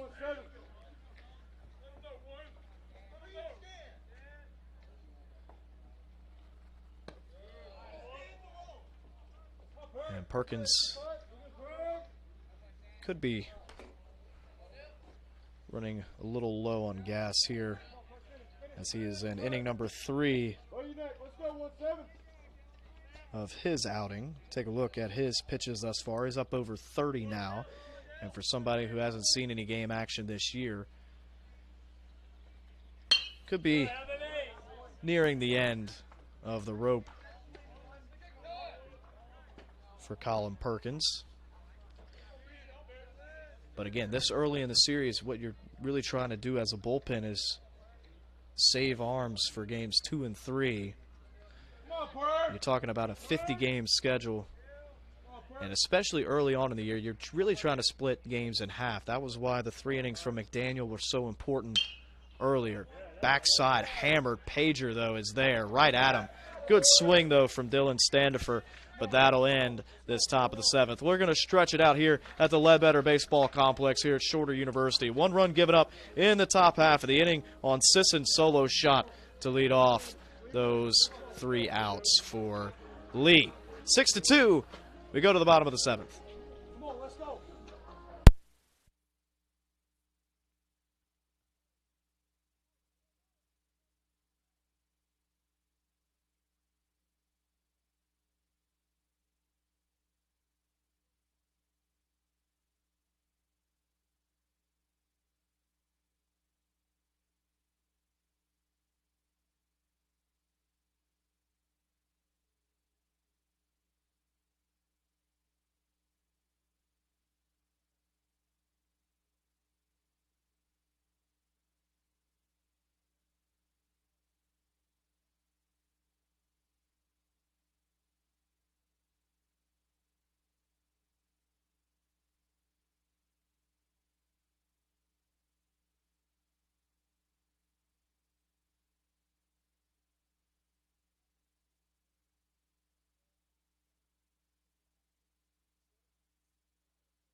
Well, Nedro just fired home his 94th pitch of the outing as he starts inning number 7.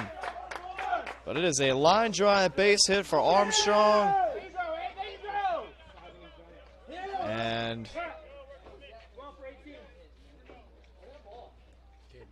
they're going to maybe want that ball back. That's Jace Armstrong's first collegiate hit. And after a couple of punch-outs, that's a huge boost of confidence for the freshman Armstrong getting the start in left field. And we'll have a pinch hitter here now. Cade McGuire, junior out of California, and transfer from Saddleback College.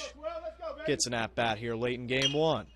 He swings first pitch, sends a fly ball out to Danielson right. He's tracking towards the right field line, hauls it in, 1 away.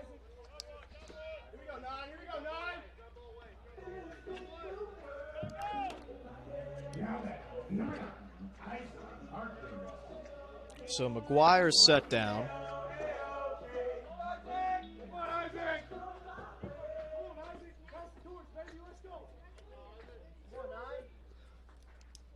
One away. And a good eye from the 9-hole second baseman, Isaac Harkins. Harkins 0 for 2 with a couple of flyouts. Armstrong still on first base after his leadoff single back up the middle. Under it and out to the center fielder, Williams. He'll camp under it, 2 away.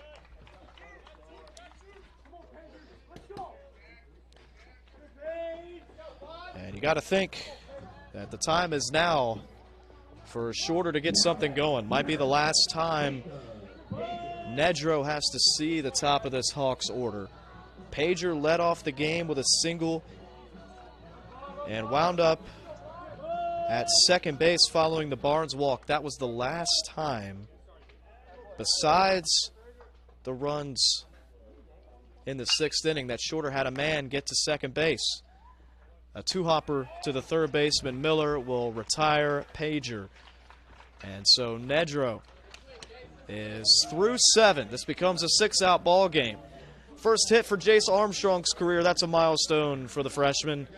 That highlights this bottom of the 7th. No runs on 1 hit, 1 left out there for the Hawks. We go to the 8th here on the Hawks Radio Network.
Well, the afternoon is over for the middle reliever, Colin Perkins,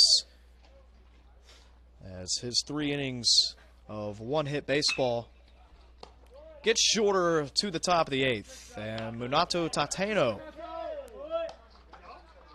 the junior out of Tokyo, will get a first pitch out, the first pitch ground out from Cam Sudo. 5-3, down goes Sudo, and here is Brandon Daniels, the most prolific hitter in this lineup.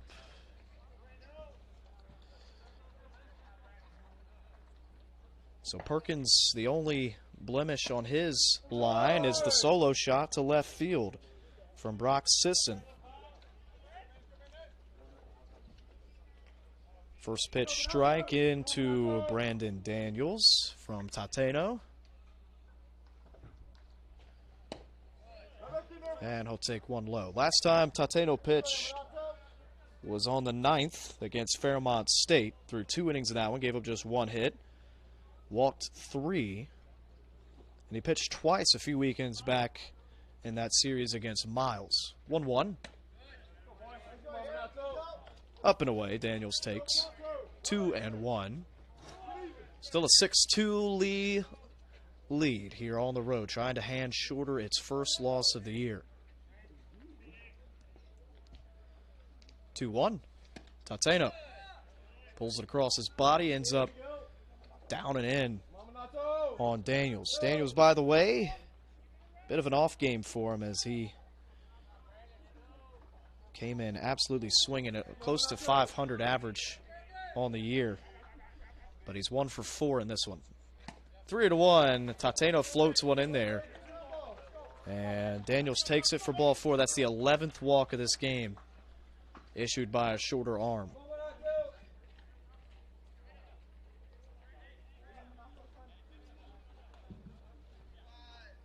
Now batting, number 7.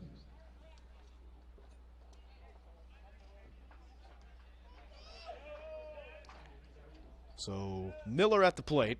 1 on and 1 out.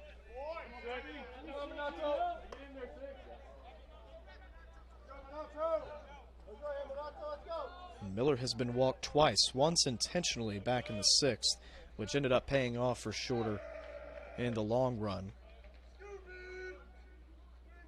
1-0. Downstairs again, and Tateno has now been missing low a good bit after that first pitch ground out to Sudo.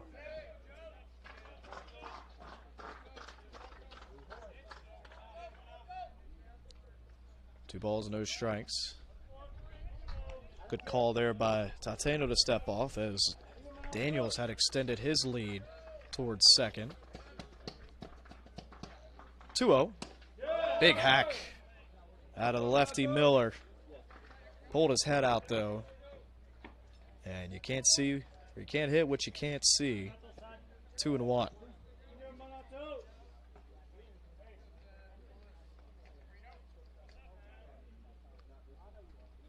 To the plate. Gets another big swing and a foul tip back in the mid of Stockton.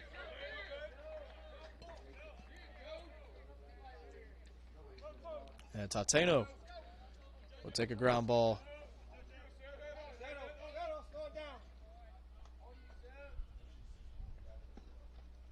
2-2. Grounder, right side, foul. And if Medella is right-handed, he probably gets a glove on that, but because he's left-handed, he has to reach all the way across the body and try to backhand that ball. Would have still been a foul ball, but nonetheless would have kept it on the infield and saved us some time.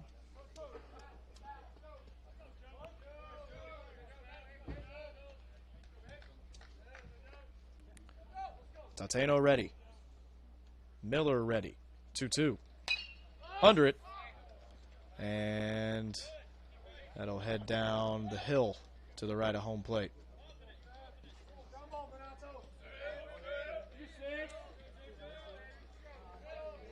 So we'll do it all over again. 2 balls and 2 strikes. Miller lays that turquoise bat over his left shoulder. Down and in. And the count full.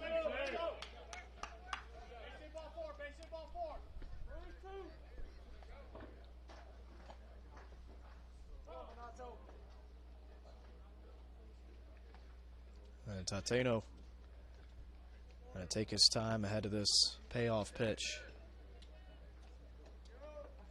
And some advice coming from the dugout for Josiah Miller.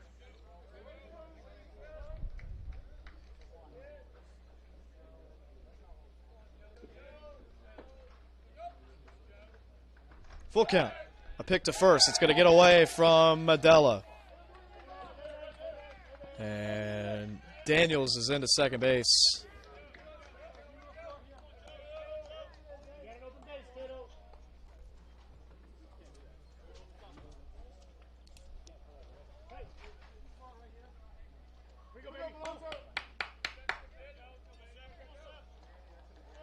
So Miller still with a full count. And a runner in scoring position now.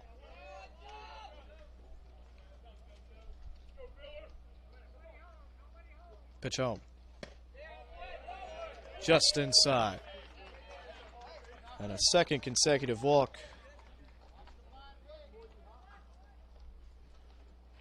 will put runners at first and second, and Coach Timmons out to have a word. We'll step aside as we'll get a new arm out of the shorter pin. It will be the 5th arm used by the Hawks here in game 1 of this series. 6-2. Flames still out in front.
Well, the right-handed hitting center fielder J.J. Williams, the first to face the new reliever Coy Martin, who comes in relief of Manato Tateno. Tateno responsible for both Daniels on second and Miller on first base.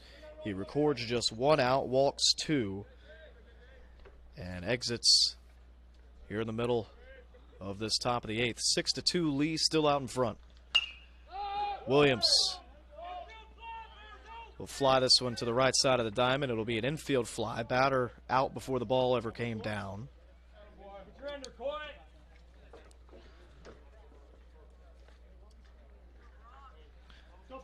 And so there's a big second out. Shorter, they want to have a chance in their final 2 times at the plate. You better hold Lee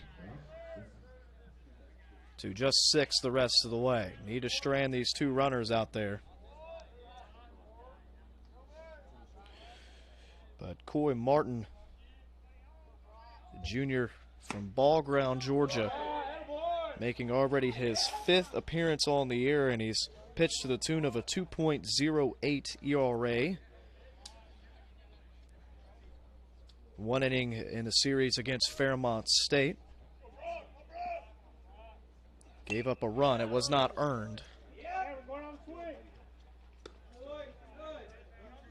And a foul ball off the bat of Sisson, who has homered twice in this ball game.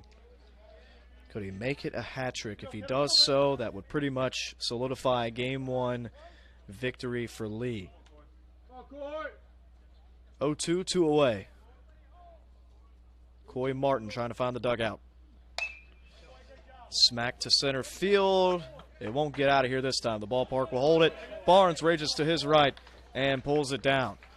So Martin comes in, cleans up the mess that Tateno left, and records the final 2 outs. A fly out from Williams, a fly out from Sisson.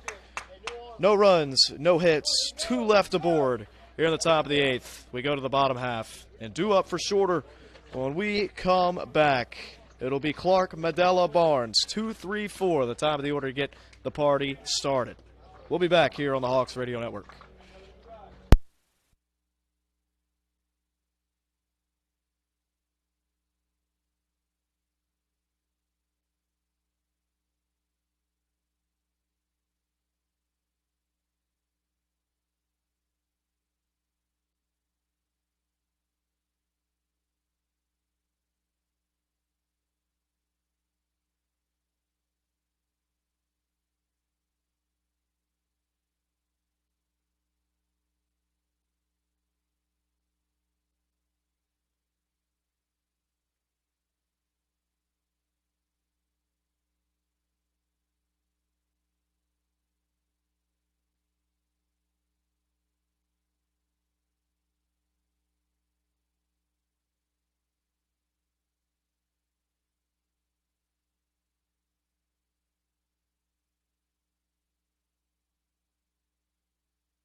Well, Nedro gets in and out of here with 99 pitches. And after a rocky first 2 innings in which he threw 40 pitches, it takes him 59 pitches to go 5 innings the rest of the way. His final line for Nedro, 7 innings pitched, 5 hits given up, 2 runs, both of those earned on the Medela homer, who we'll see this inning. He walks 2 and punches out 10. He's in line for his 3rd victory of the year. A 1-1 count for the new arm, Tim Gooden. Take a look at what Gooden has done, the junior from Helena, Alabama. Stands 6 foot 160. This is his 4th time on the hill in 2024.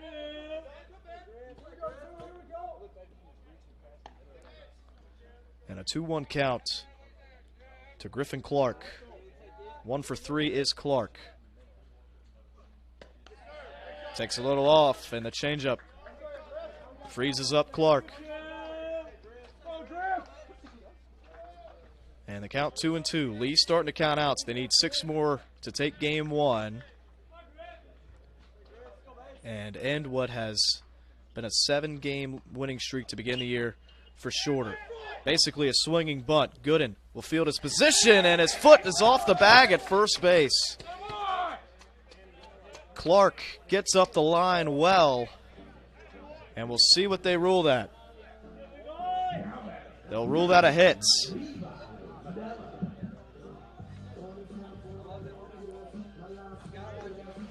So after Clark starts his afternoon 0 for 2, he's since gone 2 for 2. And it could be the start of something big here for the Hawks. Man on first base with a 3-hole hitter, Medela up. 1 for 3 with a 2-run bomb, his first of the year. Back in the 6th. A big hack at something soft to begin his at-bat. 0-1.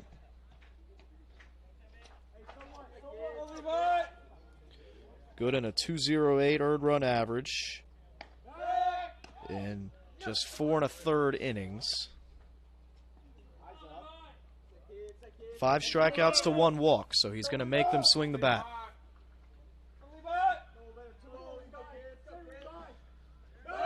Another check on Clark at first. Lee knows the scouting report. Lee knows that Shorter runs well, but right now, Clark's run means little to nothing. You need to put some more runners on base. Clark stays put. A grounder to the right side. It could be 2. But the second baseman, Collier, will just go to 1. He'll take his out. And moving up to scoring position now is Clark.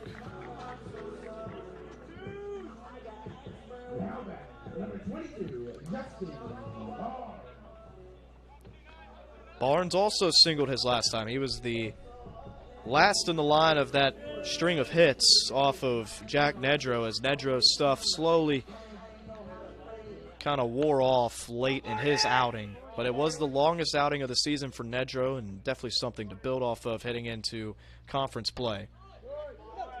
First pitch to Barnes is in tight. And Gooden falls behind.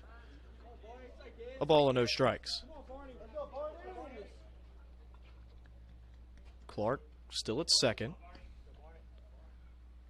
Couple of checks on him. And a good-looking fastball just misses off the plate. And if you're Shorter, you don't need all 4 back this inning. You would like at least 1 or 2. You don't want to face a 4-run deficit going into your last turn at the plate, but 2 or 3 is more doable. 2-0. There's a fastball in for a strike, and Barnes has yet to take the bat off his shoulder. That fastball is lively, so you go from one hard-throwing righty to another here in Tim Gooden.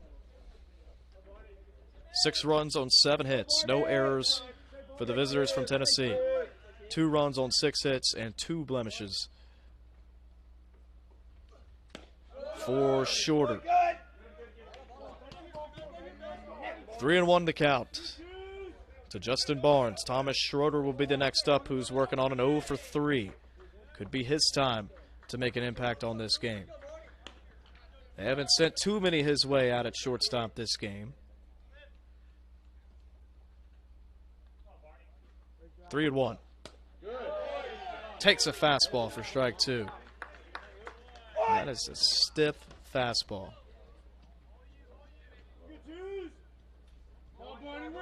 Starts it at the knees and it ends at the knees. Not a whole lot of vertical movement to that pitch. Full count. Another fastball to the third baseman, Miller. He's going to look back the runner to second and get Barnes at first. Tough play for Miller. Gets dirty. Sees Clark back to second. And just a textbook play by the infielder Miller at the hot corner. So 2 away, and Thomas Schroeder 0 for 3 digs in. Like I said, need just 1 of these runs this inning. Make it 6-3 and see what happens in the 9th. Takes a little off.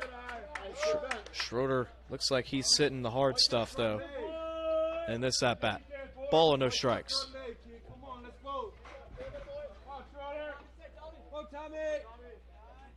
Should Schroeder be retired here, it would be Stockton, Armstrong, McGuire in the bottom of the 9th. Another off-speed pitch taken. So Gooden kind of straying away from how he attacked Barnes and Medella. He was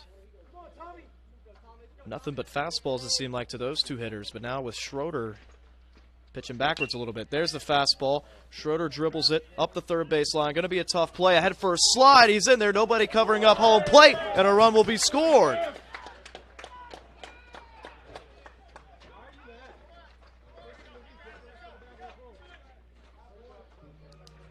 So Schroeder with a base knock. Coming in to score is Clark.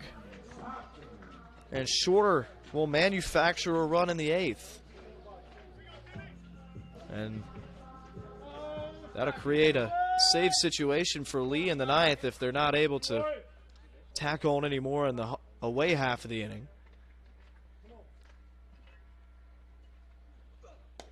And Stockton Takes a ball low. Stockton is a home run threat, no doubt about it. 2 on the year. And now a 6-3 ball game. Shorter continues to chip away. 1-0. Down and away. Good in behind, 2-0.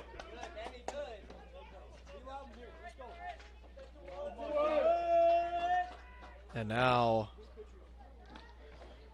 we'll get a visit from the Lee pitching coach, trying to calm down the nerves of Gooden a bit. It is the first conference game of the year, and you're on the road. You have never trailed in this game, but Shorter with an extra base hit right here could make things interesting, not only this inning but next inning as well. If Stockton gets aboard, then you would have 7, 8, and 9 with the potential to get back to Pager in the bottom half of the 9th. So that's what's at stake here for Stockton. 2-0. And the pitch. Stockton takes inside. And it's 3-0.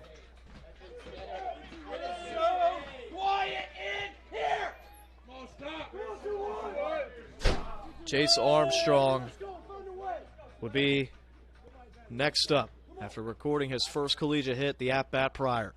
3-0, that's a fastball right down Broad Street.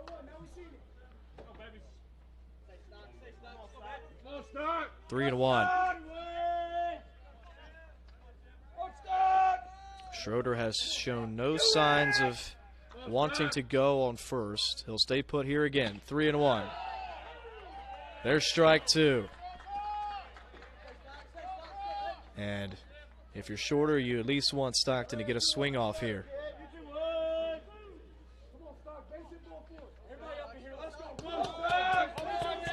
Stockton. Full count, 2 away. Schroeder will take off. There he goes. And it's a fly ball out to Daniels in right. A lazy one at that. And Daniels will haul it in.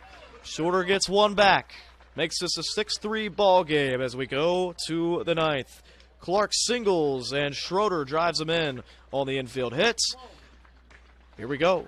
1 inning left here in game 1 of the series between the Hawks and the Flames here on opening weekend of Gulf South play. Gavin Booker on the call. We'll be back.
So 8-9-1 due up to face Coy Martin, who came on last inning in relief of Tateno and got out of the jam.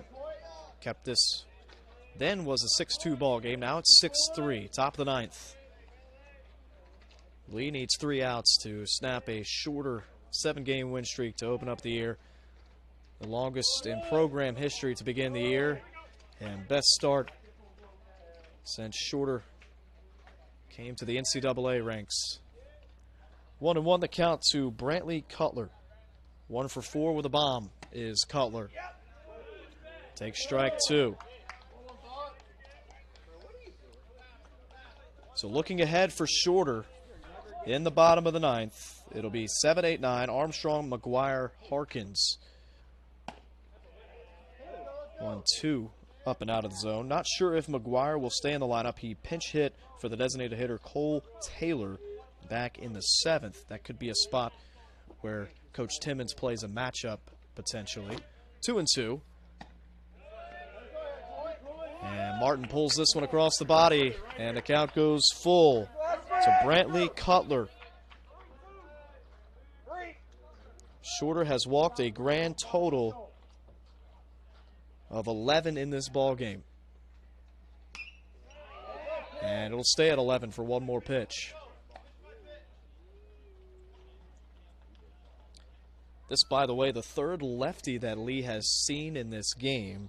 Aluko and McDaniel started this ball game off, both lefties. They went to 2 righties in Perkins and Tateno, and now back to a lefty in Coy Martin.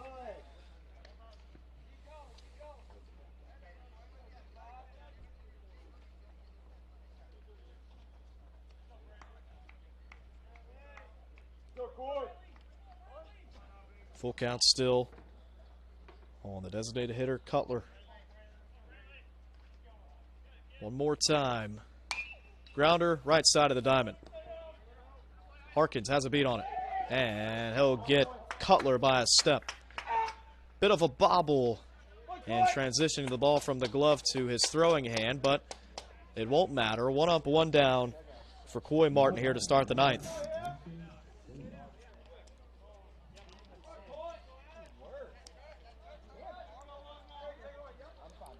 Simmons, who's 0 for 4. Squares the bunt, pulls back as the bottom drops out of the breaking ball. A ball and no strikes.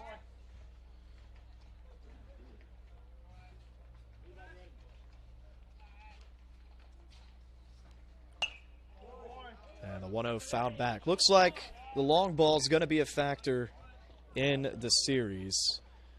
3 on the day for Lee, which right now accounts for 4 of the runs. 4 of the 6 runs put up by Lee in this game. There have been 2 solo shots, and then obviously the 1 for Shorter from Levi Medella.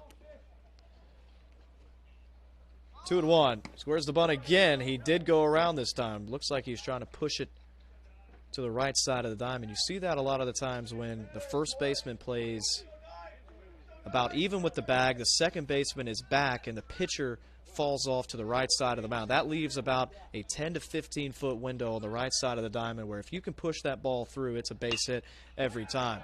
In on the hands, he fights this one off, and it'll be a base hit.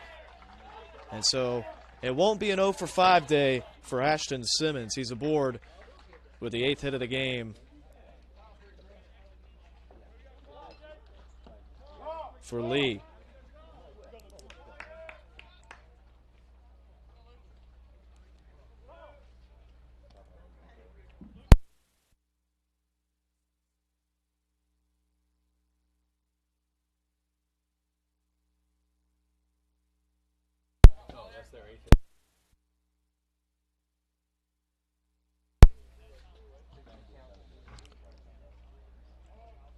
So Coy Martin will face the top of the order once again. This could be 2, though, but it's past Clark off the end of his glove. Simmons gets to 3rd. The throw into 2nd is blocked up by Harkins. And some big insurance runs, now both in scoring position with less than 2 away. It's a double for Collier. His first base hit of the series. And now Standifer Sudo, the 2-3 hitters, are left with putting this game out of reach. Infield will come in. They know how big that run is, particularly on third. You've worked so hard to cut this to a 6-3 game, and to give yourself a chance in the ninth, you got to strand these two out there now. So each of the infielders with their toes on the grass. The 1-0. Grounded. And they'll manage to hold the runners up.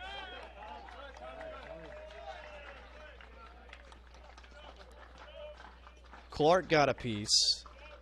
And because he at least kept it in front, the runners stayed put. And so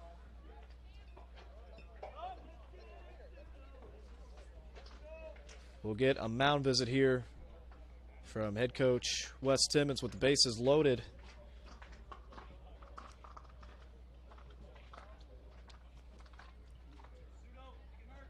And just one away. We'll step aside briefly.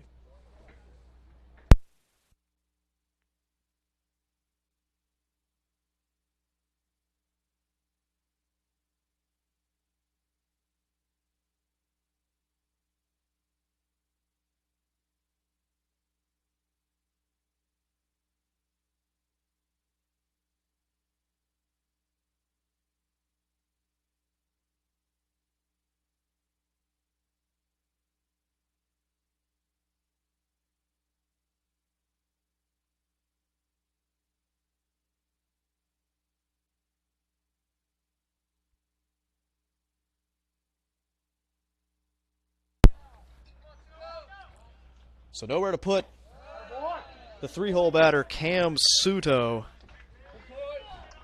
Standifer on first, Collier at second, and Simmons on third. The infield now moves back with the double play back in order. Still shifted to the pull side of Suto. Under it, and headed towards the parking lot down the hill.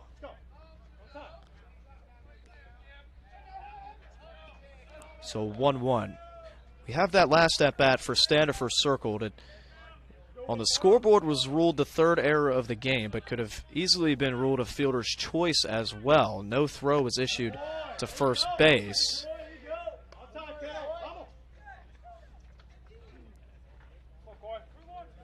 Because Schroeder elected to tuck that ball down and try to get Simmons off the third base bag, that'll just be something we look at post-game. 2-1. Downstairs, 3-1.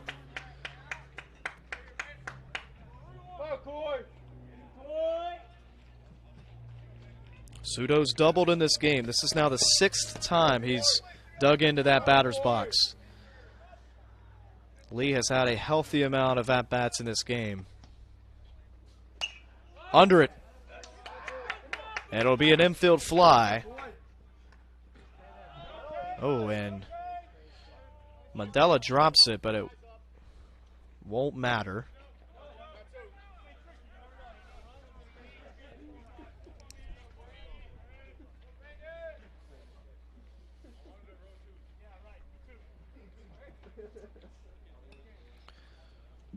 So the runners stay put, 2 away.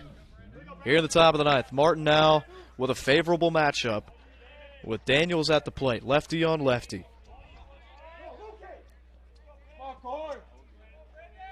Daniels a 1-for-4 day.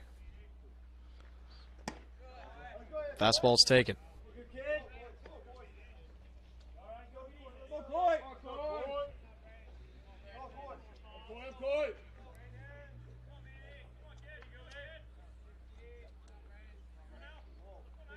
Martin will close off that front leg to the plate.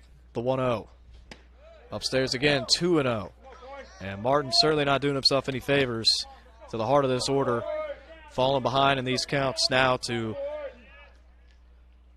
Sudo and Daniels. Get in there right now. Come on. Come on, 2-0. Pitch home. That's down Broadway. 2-1. Yep. Boy, good. Paramount. That shorter strand, these three. 2 balls, a strike, 2 away. 6-3. Lee trying to push it even farther.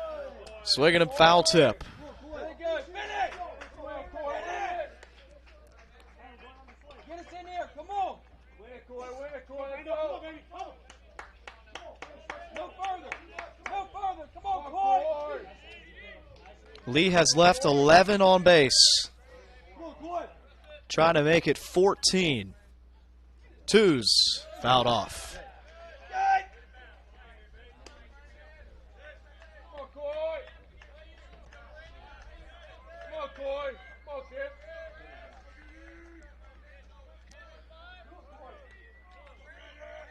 Come on, Coy.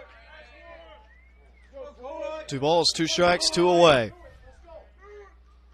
Pitch home. Down and away. Trapped by the catcher, Stockton.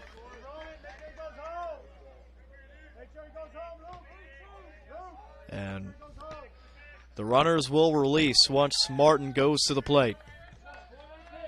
We'll take a wide lead, and they'll begin the carousel. Fouled off.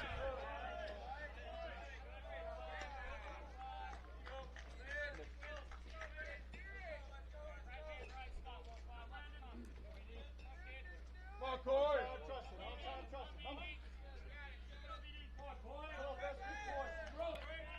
Martin nods in approval of the number put down by Stockton.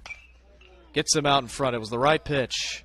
If he just maybe leaves that a little lower, it could have been strike 3. But Daniels will renew his lease at the plate for one more pitch.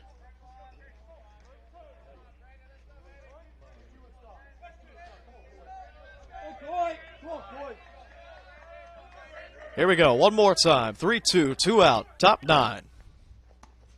Gets away from Stockton. He won't have to rush. It's going to be ball 4. Runner comes in Simmons. And it's now 7-3. Lee ahead.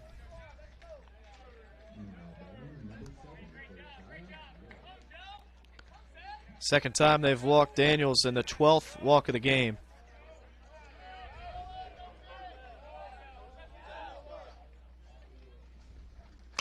This one's ripped to left and down, and that's going to be trouble. 1 run is in. Here comes Standifer. He's in the hold-up. Daniels at third base. And it is a 2-out, 2 RBI double for Josiah Miller.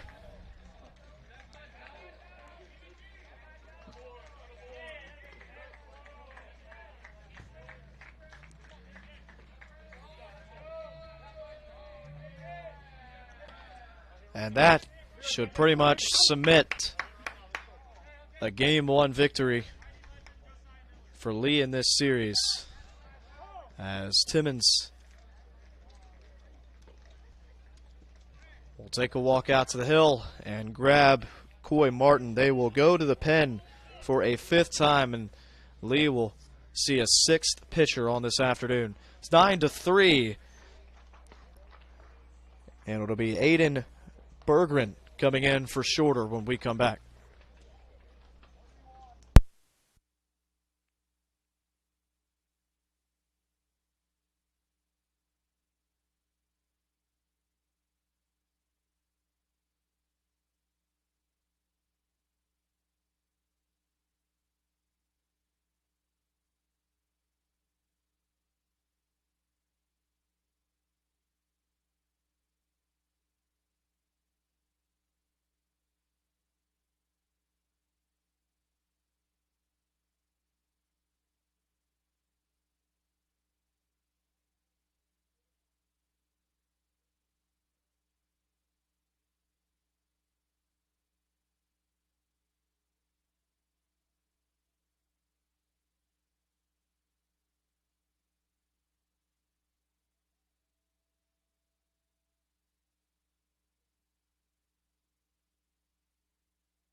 Well, 9 runs on 10 hits in this game.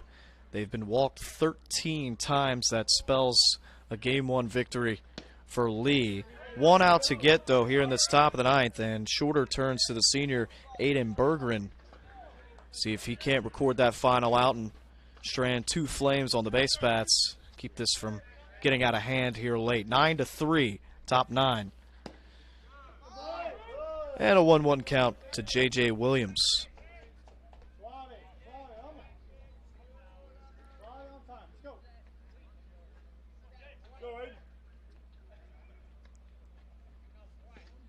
1-1. Gets away. Nobody covering up the plate. It'll be a wild pitch. And another run in. So make it 10 hits, 10 runs on the day for the Flames here in Game 1. 5 of which have come in the 7th inning or later. This was a 6-3 game to begin this inning.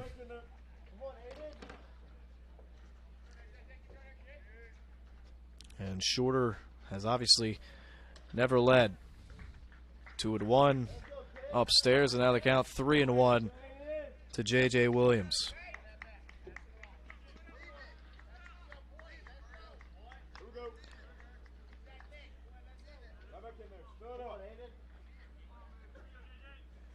Berggren will get a strike over. And the count full.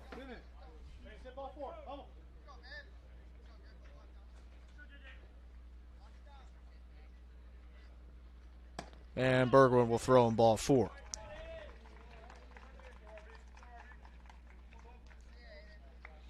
So the bases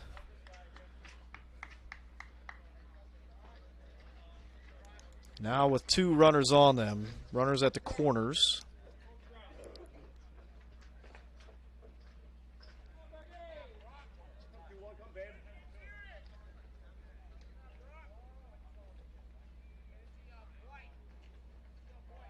Miller on third, and now Williams on first. And the first pitch misses to Sisson.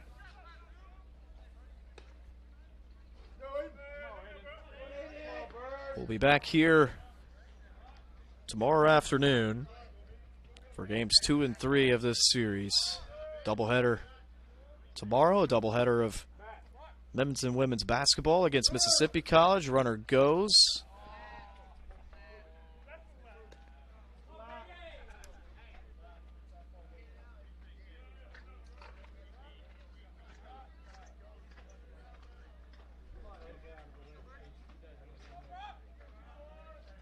Ten to 3 Flames.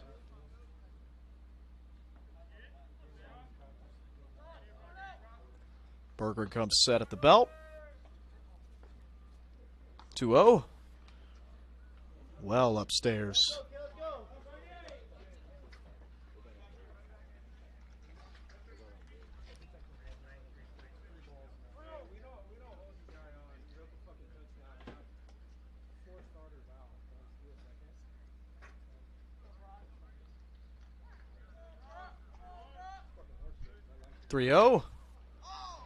And that actually gets the bat.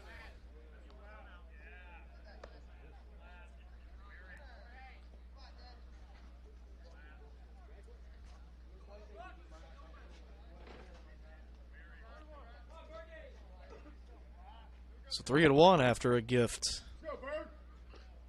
from Brock Sisson. And that's ball 4.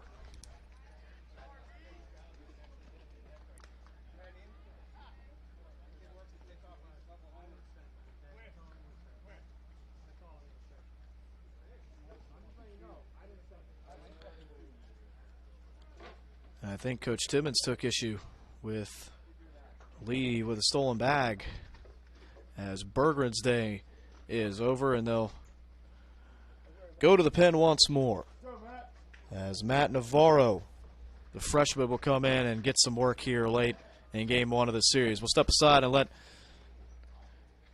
Navarro warm up.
Number 44, Riley Black, will hit in place of Brantley Cutler in that designated hitter spot. He'll check his swing. The appeal to the field umpire. They say no, he did not.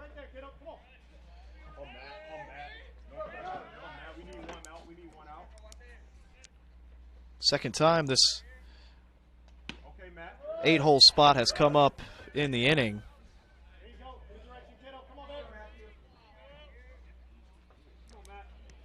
And Cutler was actually the guy who recorded the first out of this inning on a 4-3 ground ball.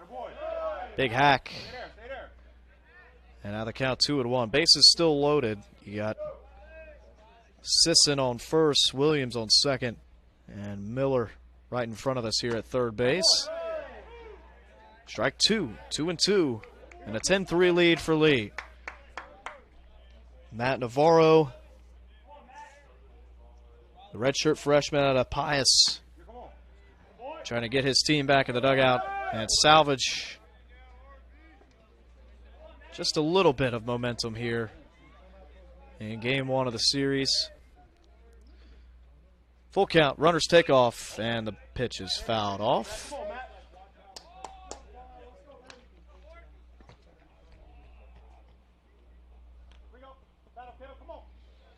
Nonetheless, it's good work for a young pitcher to get some innings in conference play. Another one fouled back.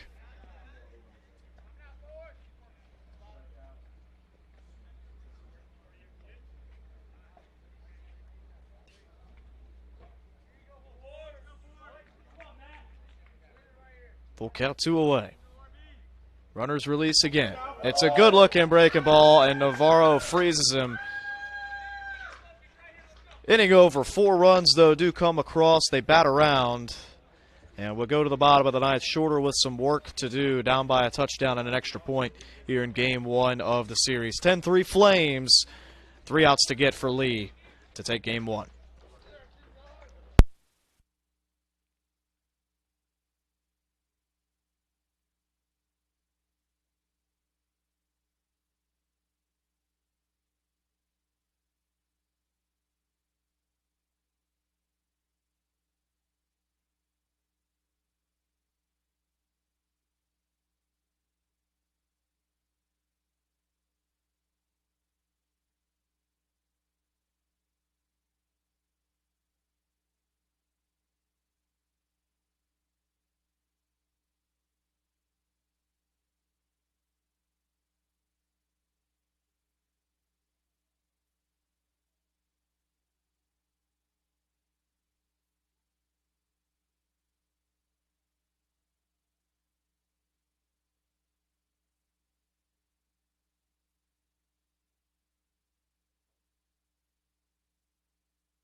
Armstrong to lead off the home half of the ninth. So we're down 10-3, and right now it looks like their undefeated record most definitely in jeopardy here, barring a massive bottom of the ninth inning. Armstrong, McGuire, Harkins, 1, 2, 3. Oof, to face Gooden. At the very least, if you're shorter, you maybe want to just see one more arm from Lee. Bullpen is empty, though, for the Flames right now, but you've used 6 pitchers in this game, and meanwhile, Gooden is just the second arm used by Mark Brew and his staff. And it's a 3-0 count to Armstrong, who, by the way, recorded his first collegiate hit his last time up. So congratulations, a milestone for Armstrong. 3-0. And Gooden pounds the zone, 3-1.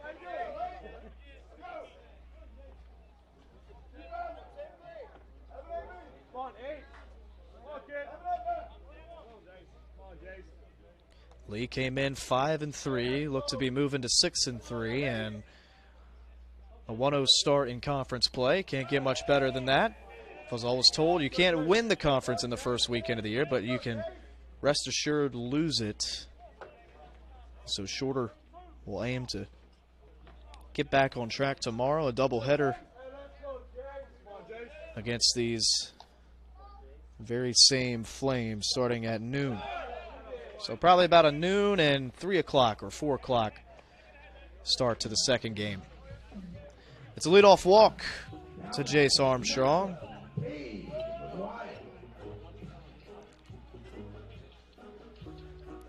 And that is the third walk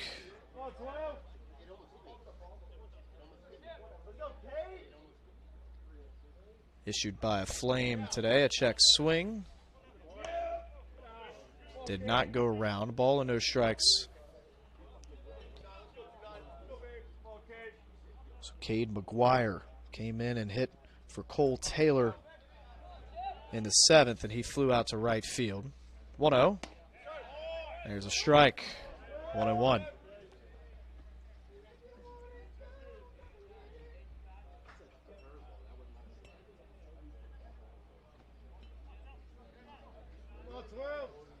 Ted runs on 10 hits in this game for Lee. 3 runs on 7 hits for Shorter.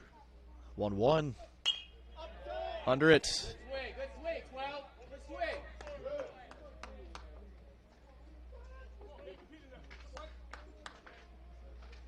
And that one back towards the parking lot again.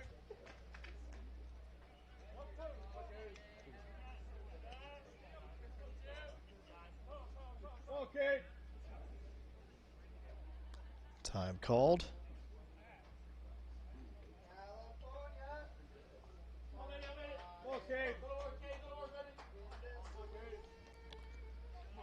One and two to the California native McGuire.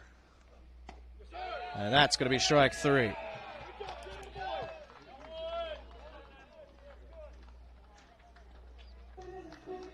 It's the first strikeout for Gooden and his outing.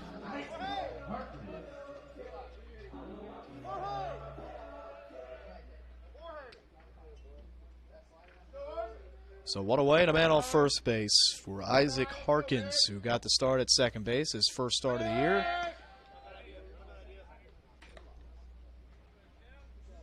Gooden checks to first.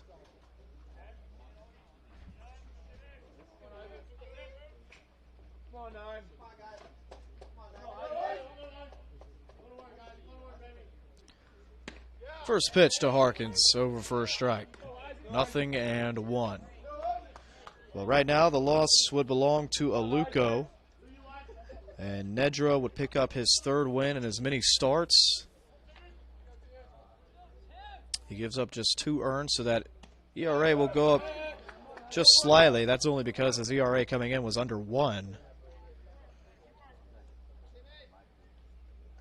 But it was impressive for Nedra to just stay under 100 pitches. He threw 40 in his first 2 innings and then 59 in the final 5. 1-1. Now 1-2.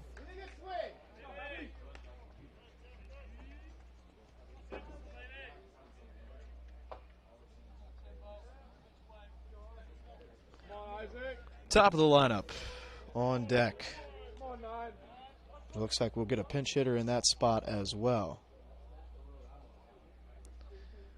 1-2. Grounder. Could be the game. Third goes to second. Second to first. Not in time, though, to get Harkins. But Miller and Collier get the force out at second.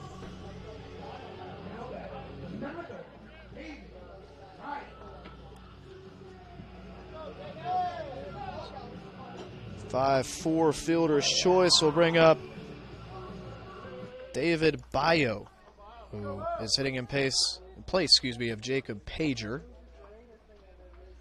2 away, bottom 9. First pitch down and into Bayo. Bayo, the sophomore out of Florida.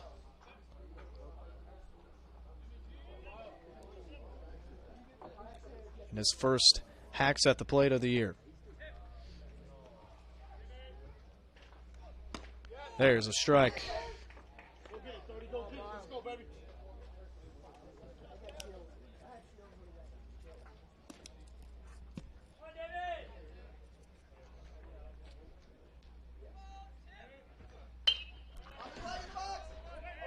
And they're going to say it gets him in the box. It's a late call. The home plate umpire didn't catch it. It was actually the field umpire up the first baseline who calls that out.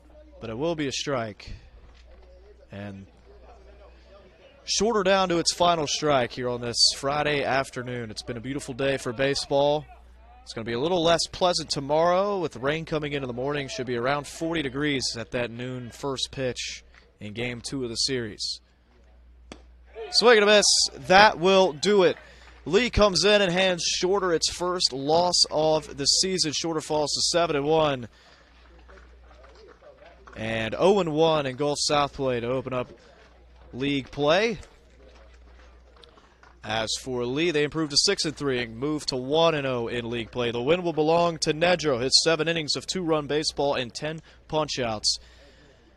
Enough to down the Hawks here in Game 1 of the series.